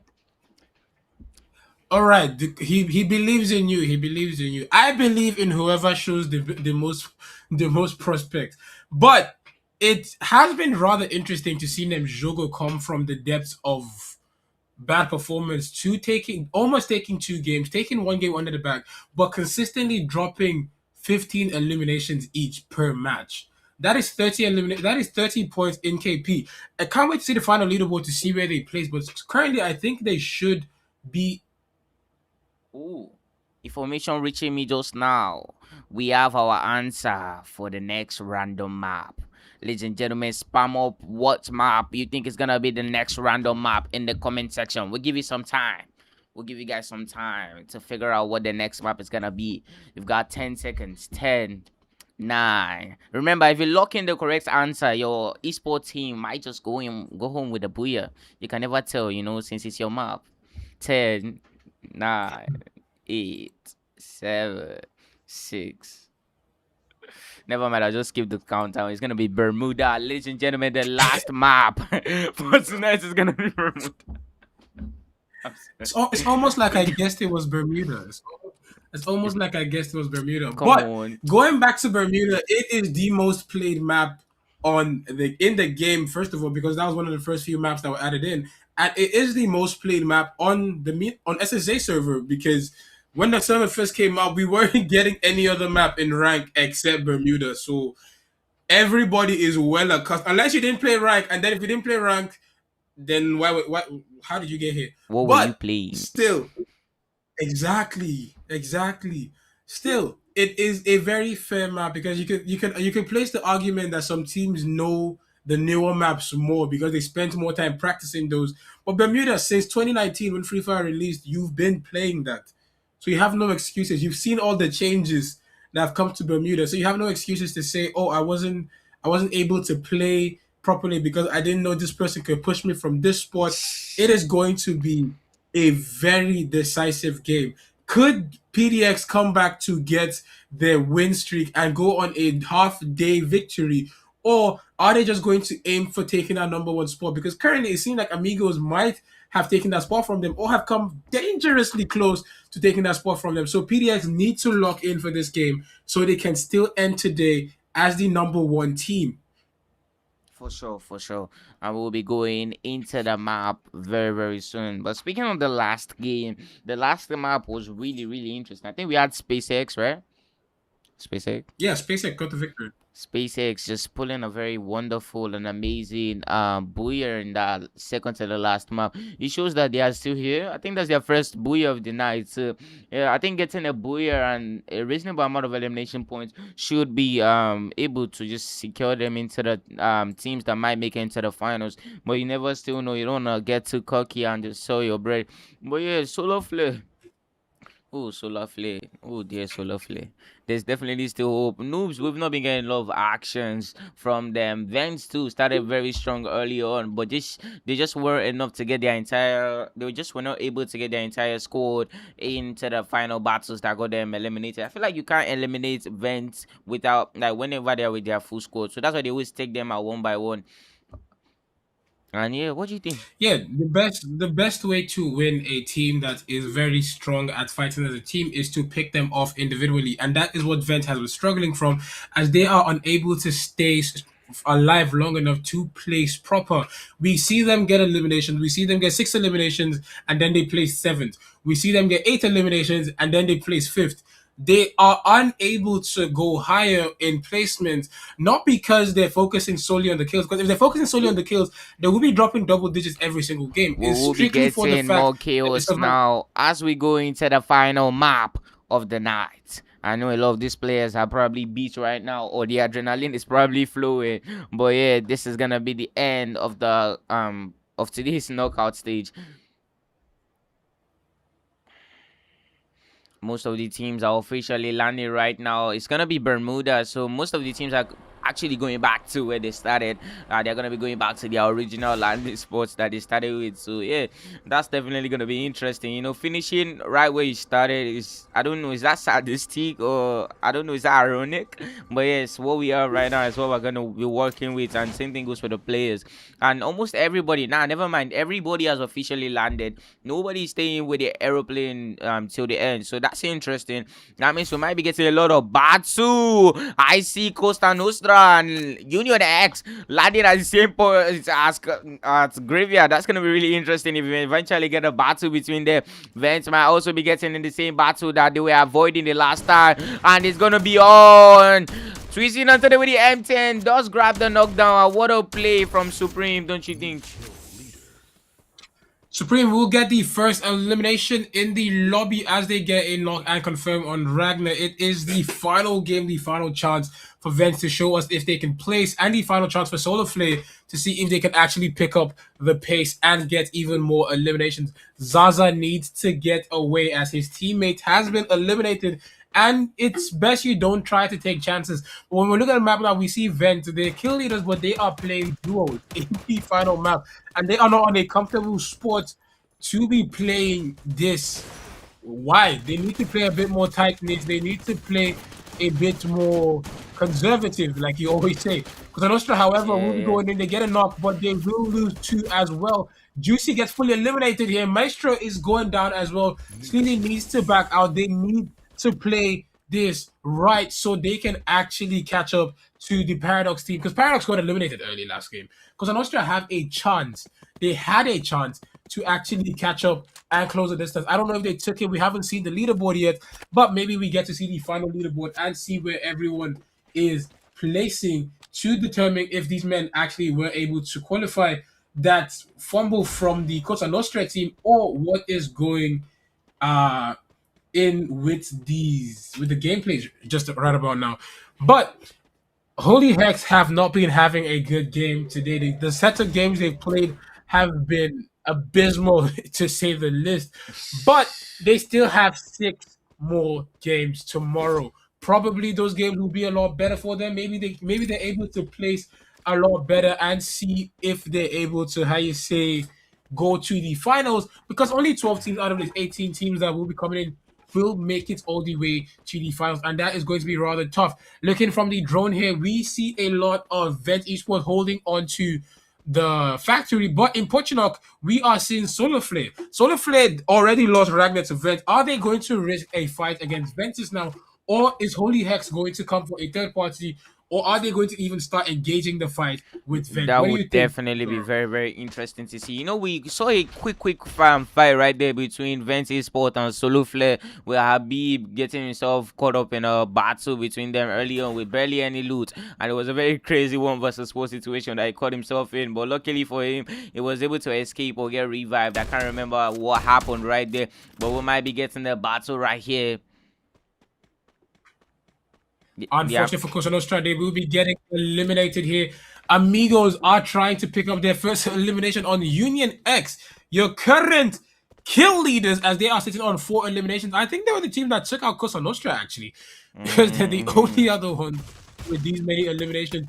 Amigos take TJ7 is taking a lot of damage, but can he get out of this? 18 HP. Reaper is slowly inching in, spamming the glue wall. The glue wall is gone. He's trying to get backup, but will the backup arrive in time, or is he just sending this man, summoning him to his death? Neutral is trying to for backup, but Neutral going up against Thor. Neutral will diff the God of Thunder. Unfortunate for him here. He must have lost Mjolnir. It is a trade between the Union X squad and the Amigo squad. Union X have a lot to lose. They have still managed to hold on to their top 4 spots. They cannot afford to get eliminated in this final game, because if they get knocked down to 5th place by Vent, because Vent has consistently been holding on to 5th, and they have more eliminations than Amigos and the Union X team. If Vent Esports is able to place, they will knock out one of these 2 teams. So these 2 teams have a lot, and I mean a lot, to banking on surviving into the top 5 for this map, so they can get the most out of their placement points. But PDX will lose 1, get him back on his feet, L2K almost getting eliminated here. They are in quite the terrible spot as Nem Jogo, the team that has been getting active, is feeding them. And I mean feeding them a truckload, a bucket of damage. They get up there, they sneak up on Sneaky, get Sneaky on his knees. But Marcos will be getting traded by L2K. PDX will be on their second elimination. They are still in a bad spot. Nemjogo is still trying to isolate them and pick them off from multiple angles, but PDX are putting up a lot of damage. They're not making it as easy for them to find an angle to even try to get a bit of damage. They are setting Anjo up. Unfortunate for him. Unfortunate for him. Unlucky, But just like unlucky we said right there earlier, from the player from Nimjogus as they get sent back to the lobby. Windy will push you for Snipe to get the elimination on you, and we saw Anjo be the victim of that. But congratulations for the Nemjogo team for giving us quite the performance, as they will be getting sent back to the lobby. Union X and Solar Flare are two teams that are holding on to the top position as they are tied for 5 eliminations each. HOLYHEX still playing Subway Surfers and Revive Simulator, as Solar Flare is farming them for eliminations. 2 teams eliminated. It is 6 minutes into the game. 10 teams and 37 players left to go. Vermani has a bounty on his head by the Solar Flare squad. Solar Flare, what could have possibly activated them to be buying bounties at this point? That is a very double-edged sword. Are you going to get farmed, or are you going to farm the person? Would you buy a bounty in a tournament, Zoro? You know, you were asking a question just now. You were like, what activated them? What activated them? I'll tell you what activated them. It's the fear of poverty, ladies and gentlemen. The fear of poverty is the beginning of wisdom. They realized what they were actually fighting for, and everybody just started to see it as like, oh my god, this is 10k goals on the line, man. What are we all doing? Everybody locking real quick. We're a team that can perform, and they are finally showing us that they can actually perform at the level that they've been performing, that actually got them into the stage. And we're going to be getting that battle right here. Headshot coming in from the noobs. Aaron gets revived, but Desire are being out-desired by the noobs. The noobs just desire a bit more as they get beaten on his knees. The Desire team are scrambling to try to get him, but they get Kenny with a trade there. It is not looking good for Desire as White Toe on his knees. Oh boy. But the Mag 7 is going crazy. Kenny back up, unable to get a trade. White Toe is back up as well. They will confirm that trade as they get that knock and confirm here. But a flank is going on. Boss might just be getting put down shortly here. It is not a good time to be a Desire player. They're chasing one man and they are getting pushed by 2 from behind. They are struggling to stay alive, but they are somehow still able to go toe-to-toe and get Aaron on his knees. They have 2 men that are under 100 HP. Will get a knock on Boss. Can they get it confirmed? They will get that confirmed. White Toe is backing out, trying to get that revive, but it is going to be rather difficult because you're going up against a team that has been consistently getting revives and chasing you, constantly adding pressure. They get Desire being back into the game. But is Desire going to be able to stay in? They get a full squad revive, sitting on 7 eliminations. Every kill that the noobs are able to get in this lobby is a statement, a testament for how far they've come as a wild card team. They barely made it in here, and they have come to show that they are not here to play. They deserve to be here. They haven't put up the best games, but they have put on quite a decent number of eliminations. Maybe in the next 6 games tomorrow, they will be able to place better, but only time will tell what the games have in store for the noobs. Union X, however, have consistently maintained the top 4 position, almost guaranteeing themselves a spot for the finals. Will they be able to make it in, or will they get knocked out? Because if you remember, Vent Esports just needs to perform really good in this match alone to make it to the top 3 position, as they already have a lot more points when it comes to placement. But when it comes to eliminations, what they do not have points from placement. Unfortunately for them, they will be getting eliminated by the Desire. It seems like the Desire out-desire the noobs. Unfortunate for them. But Paradox will still be alive and active. It seems Nemjogo has been eliminated as well. Unfortunate. 10 minutes into the game, 19 and 36 players in this game. Vent Esports with 2 eliminations on the board. Solar Flare still in at the top with 8 eliminations, but Desire with 11 actually. Desire just usurped that top spot from Solar Flare with 11 eliminations on the board. Can Solar Flare close that up? Can they catch up? Are we going to see SpaceX, the winners of the last game, take out the current hottest team in the tournament? We have Paradox Gaming coming in. They lost one already. Going up against a 4-stack. They're holding onto this building. Is this building their good luck charm? Is this building their good luck charm? What do you think the turnout of this fight is going to be, Zoro? Careful, they are definitely going to be getting eliminated. We know Paradox to be very, very deadly, especially in situations where they have the higher ground. Their snipers are never playing. Any opportunity, any chance you give them, they are definitely going to be taking it. Although SpaceX do have a chance since Paradox player is actually down by 1. So maybe, just maybe, they are going to be able to just pull an Uno reverse on Paradox and just come up strong in this battle. They do have the numbers advantage. They do have something to show for it, and we know them to not be a noob esports team. You can't be a noob esports team and make it into this stage. So just maybe if they lock in, sit down, listen to their captain, and just go with full force, you know, numbers advantage, they should be able to walk away with the booyah. What's really interesting to me is the fact that the Amigos, or should I say the Union X esports team, has been really, really consistent, making them just retain their position on the top 4s, and that's really, really impressive. To see a team perform consistently is quite rare these days. So kudos to them for definitely keeping up their performance and making sure that they don't drop the level of performance that they give us. And that's gonna be that from me. Any thoughts on the usage of vehicles in this type of matches? The usage of vehicle is still very, very perfect from what we've seen so far. The teams use it to start the engage, take out those walls. It is pretty standard vehicle gameplay. We've yet to see a play. I think I was having some connection problems the last time where we actually had a vehicle play from the Jogo team when they pushed up PDX with a 2-man to take out PDX. It is unconventional still, but a very, very effective, like high risk, high reward gameplay. Thor takes a zipline and gets shot off the zipline. Fork found in kitchen.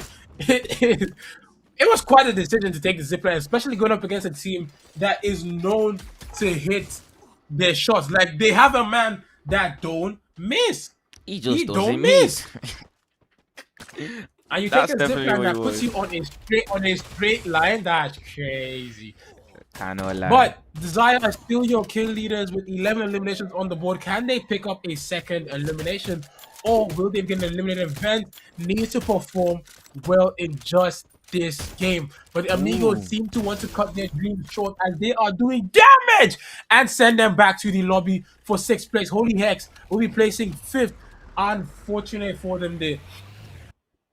Unfortunately for them, it is down to the top 4 teams being Desire, PDX, SpaceX, Amigos, and I think that's it.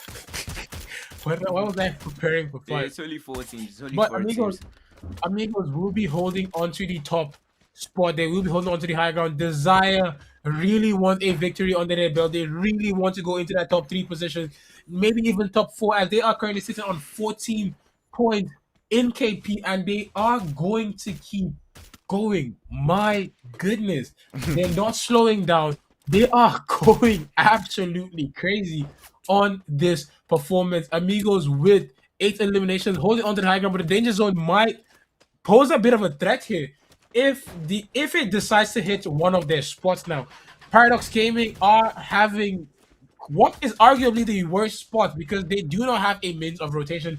The vehicle just got shut down. They have to find a way to walk in. Can they actually walk in? What is going to be the play coming from the Paradox team? They need to win this because they don't need to win this. They have done pretty well. Because another team that is giving them a lot of pressure got eliminated early with no eliminations on the with virtually no points coming from this game. Yeah, I get you. Now, I feel like the next course SpaceX will be getting eliminated from this matchup. It is 3 teams and 11 players left to go. Who is coming in to get this victory? PDX, Amigos, or Desire? Desire is still your kill leader. 14 eliminations. Amigos are close behind. 12 eliminations on the board. PDX with 9 eliminations. Who is going to get the victory. It is the final match. It is the final bout. Who comes out on top? PDX down by 1. It's a 4v4v3. The zone is not in the favor of the Amigos, but the Amigos will have a car to send themselves straight down. Paradox seem to have what is now God spot. They are pushing straight in. The Amigos are disjointed. Will the Paradox get capitalized on this? Can they get a knock on them? Can they get the elimination? Desire will lose 1 player. How did they even manage to get 1 player on his knees? We have Snipe coming in from the back line, giving back shots to the Desire team. It's not looking good for them. But the Amigos are going on a hard, long flank. Will that flank pay off? Can they get the elimination? Can they get the KP? It is anyone's game to predict right now. Desire will lose 1. Officially unfortunate for them here. It is 4v3v3. Amigos are in the best spot as they are having no contention. There's no resistance to them right now. They are just shelling out damage, facilitating knocks. Desire will lose 1. They get him back on his feet, but we are yet to see a team actually make a push. We are currently just seeing players go for damage. No one's really going to capitalize on a knock because it is going to be very, very difficult to go in, especially against a team. All the teams here are pretty solid at close quarters. Desire is a solid close quarter team. Amiga is a solid close quarter team. And Paradox, they are a very hybrid team. You never know what version you're going to get. But as long as Sneaky and Windy are alive together, you are in for a treat when it comes to the close quarters. The pressure is still going on. Desire are still trying to maintain height. Is that the best position to be at? Both teams are at the bottom now. If they decide to call a temporary truce to focus you, it is curtain for you. But I don't think that's going to be the case here, as we are seeing just straight pressure coming in, especially on the Paradox side. Snipe with the sniper here is absolutely shelling out damage. They get a knock and a confirm on one of the Amigos. It is now an even Steven game. 3v3v3. Paradox versus Amigos versus Desire. Amigos have lost their footing. It is not going great for them. This is definitely looking too good for them right now. The final thought is gonna be Amigos, Paradox, and the Desire Esports team. Desire Esports team player seems to be rushing it right now. Boss might be looking to lead the rush right now for his team, but he gets support from his teammate White2. Lenzu also coming in, and they're gonna be going in with the M590. Senzo trying to get the drop. Gets the drop with the M590. And what a play right now from the Desire Esports team. They just might have what they need in order to walk away with a booyah in the final map of the night. Paradox still left with 2 players. Snipe trying to use his double sniper smartly, going in with that quick in-scope switch with the WAWM. You want to play this smartly, you want to play this widely and also aggressively, but you don't have the players to do it, and they grab and get another knockdown. And it's going to be 2 players left still for Paradox, and it's going to be 2v1v1. Never mind, 1v1v1. 1 player for Paradox, 1 player for AMG, 1 player for Desire in the final map. Snipe trying to heal up. All he has is a double sniper. Albus is going to play out M590 attack for White, and he drops his opponent, and it's gonna be 1 versus 1. Paradox once again in the final battle. Paradox versus Desire in the final bout, and it's on. And Sniper, wrong move, going invisible with the mouse, and Desires are able to grab what they desire the most tonight, which was a booyah. Ladies and gentlemen, the winner of the final map of tonight was Desire. Ladies and gentlemen, make sure to go after that witchy Desire.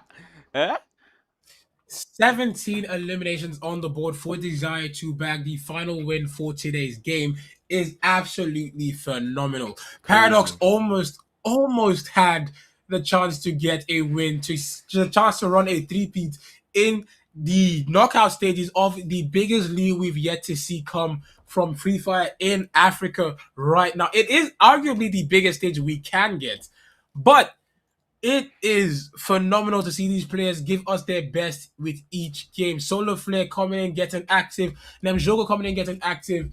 It was quite the game. It was quite the dance. I loved every second of it.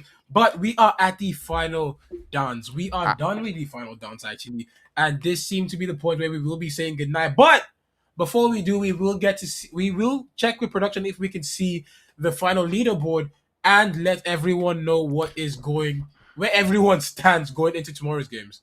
But before that, we will be giving you guys the best highlights from the final map of the night.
leaderboard should be ready. We are about to see where everyone stands. It has been quite the Not game. Zora, quiet. what do you No. think? Okay. Not quiet. Which part is not quiet yet? Give it time. Good things take time. Good things. You take lie! time. Speaking of time, I said, time. Speaking of good things, ladies and gentlemen, what a beautiful, good, amazing, energetic, compassion. No, sorry, they were not. They were everything but compassionate. But what a play from those teams, and the teams from the Group A that played tonight are the AMIGOS, EUVINCI PG Sport, Union X, HOLYHEX, and SpaceX and Desire. Then from the Group B, Paradox Gaming, Venti Sport, Solo Flare, Jogo, Noobsy Sport, and Costa Nostra. And then Group C, we have Fazo, Screamsing, Berserk Generation, Vastamundo, Frost, and Cox. Now, today we did have Group A versus Group B. Tomorrow we're gonna be having Group B versus Group C. So based on those team names, those are the teams you're gonna be seeing tomorrow. But before we go into the standing, let's talk a little about what we just witnessed. Because it's not easy to just witness greatness. Do you get me? What It's we not just that easy. what we just witnessed was how do I put this in terms that won't get people in my DMs telling me you don't know what they're saying? What we just witnessed was absolute domination from the South African teams. I'm not even. They're just gonna Why put you- everybody out there just like that. Just like Everybody, hey! If you want to dispute it, go and watch the VOD. Everyone was getting belts to booty cheeks this game. The South African teams came with a fire and an aggression that we genuinely love to see. One thing they did better than every other country that we saw compete today was they focused on placing. As much as they were getting those eliminations, they were still placing. Cosa Nostra went absolutely crazy getting eliminations, and then they started placing. Yeah. What we've seen from teams like Solar Flare, Vent, they can get eliminations, but they can't place. Tomorrow we have Group B and Group C playing for the 6 games tomorrow. That will be the final 6 games for the Group B team, and then we have the next day have Group A and Group C, which will now give us the top 4 teams from each side. So tomorrow we will be expecting more action coming from the Paradox Gaming team.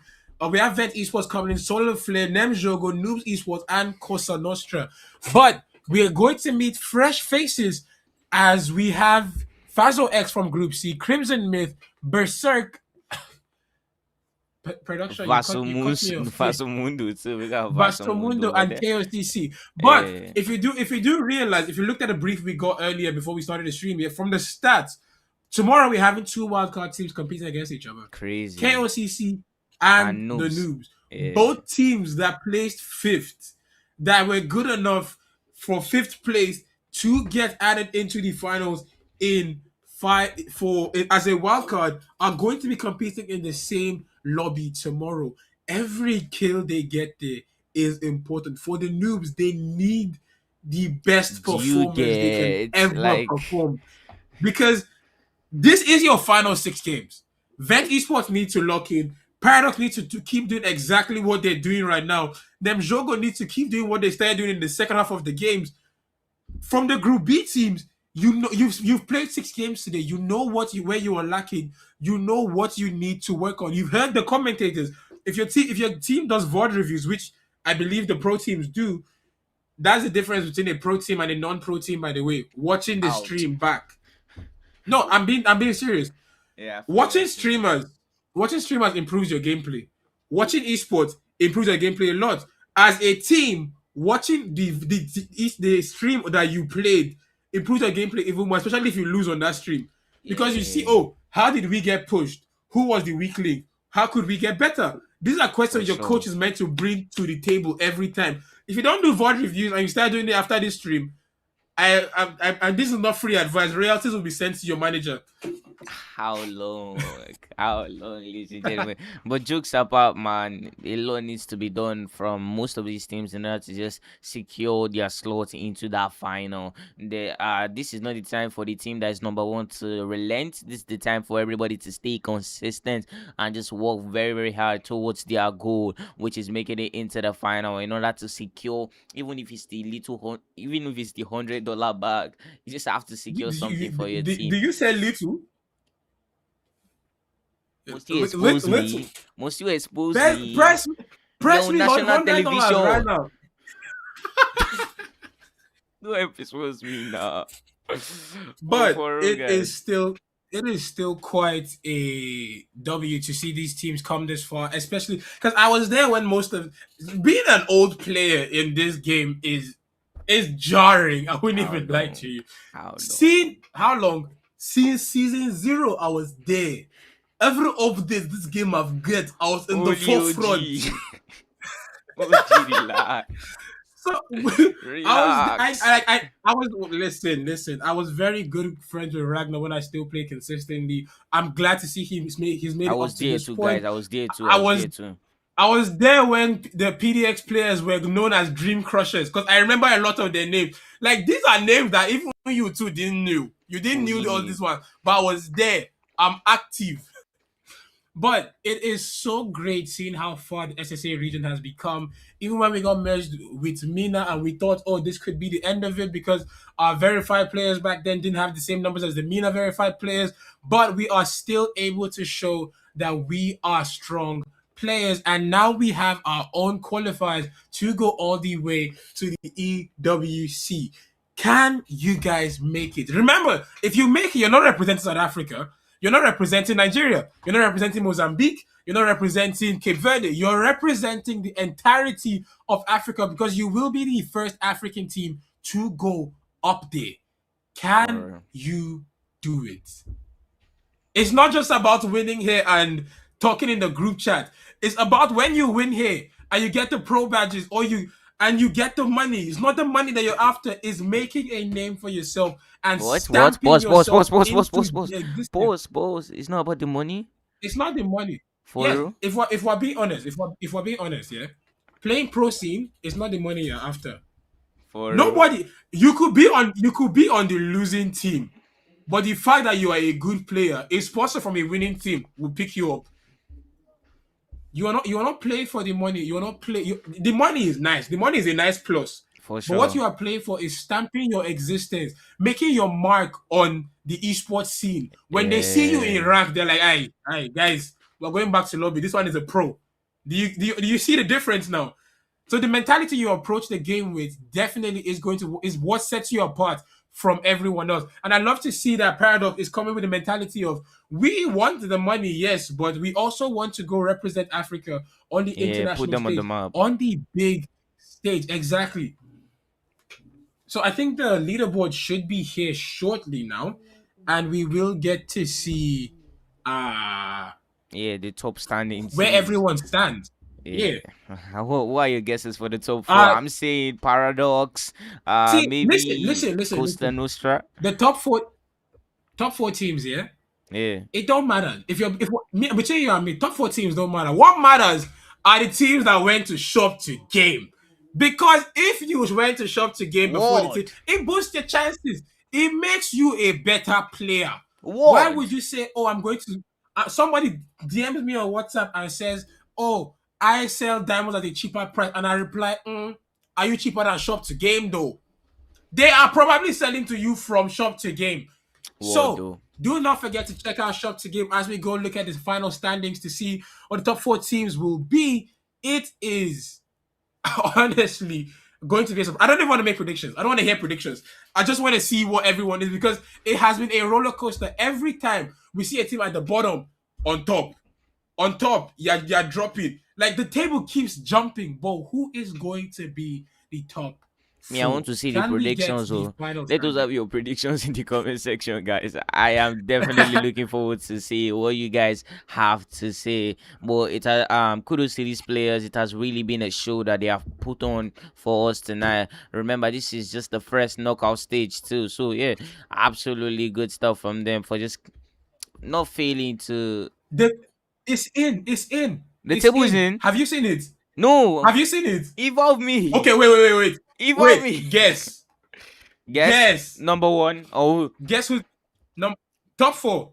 Top 4. Number 1. Paradox. Guess the top 4. For sure. Paradox for sure. Number 2. Let me check. Number 2, ladies and gentlemen, I see Desire. Desire number 2. Number 3, maybe Cosa Nostra. Number 4, what can be number 4? Let's just say, no, cannot be noobs. Let's just say Vince. What do you mean? All Vince right. or Union X. Are you sure? Are you sure with those predictions? Locking Union X in 4th. Locking Union X in 4th. Union X 4th. All right. We've seen the final table. I've seen the final table. These are your top 6 teams. Paradox came in first place with 67 points and 67 KPs and 116 points with 2 booyahs under their belt. Amigos in second place with 43 KP, 90 points with no wins under their belt. Cosa Nostra comes in third place with 50 points, 50 KP, 77 points. They got all their points from just kills and a single booyah under their belt. Vent Esports locked in, luckily, to make it into the 4th place with 46 points, 46 KP, 71 points, no booyah.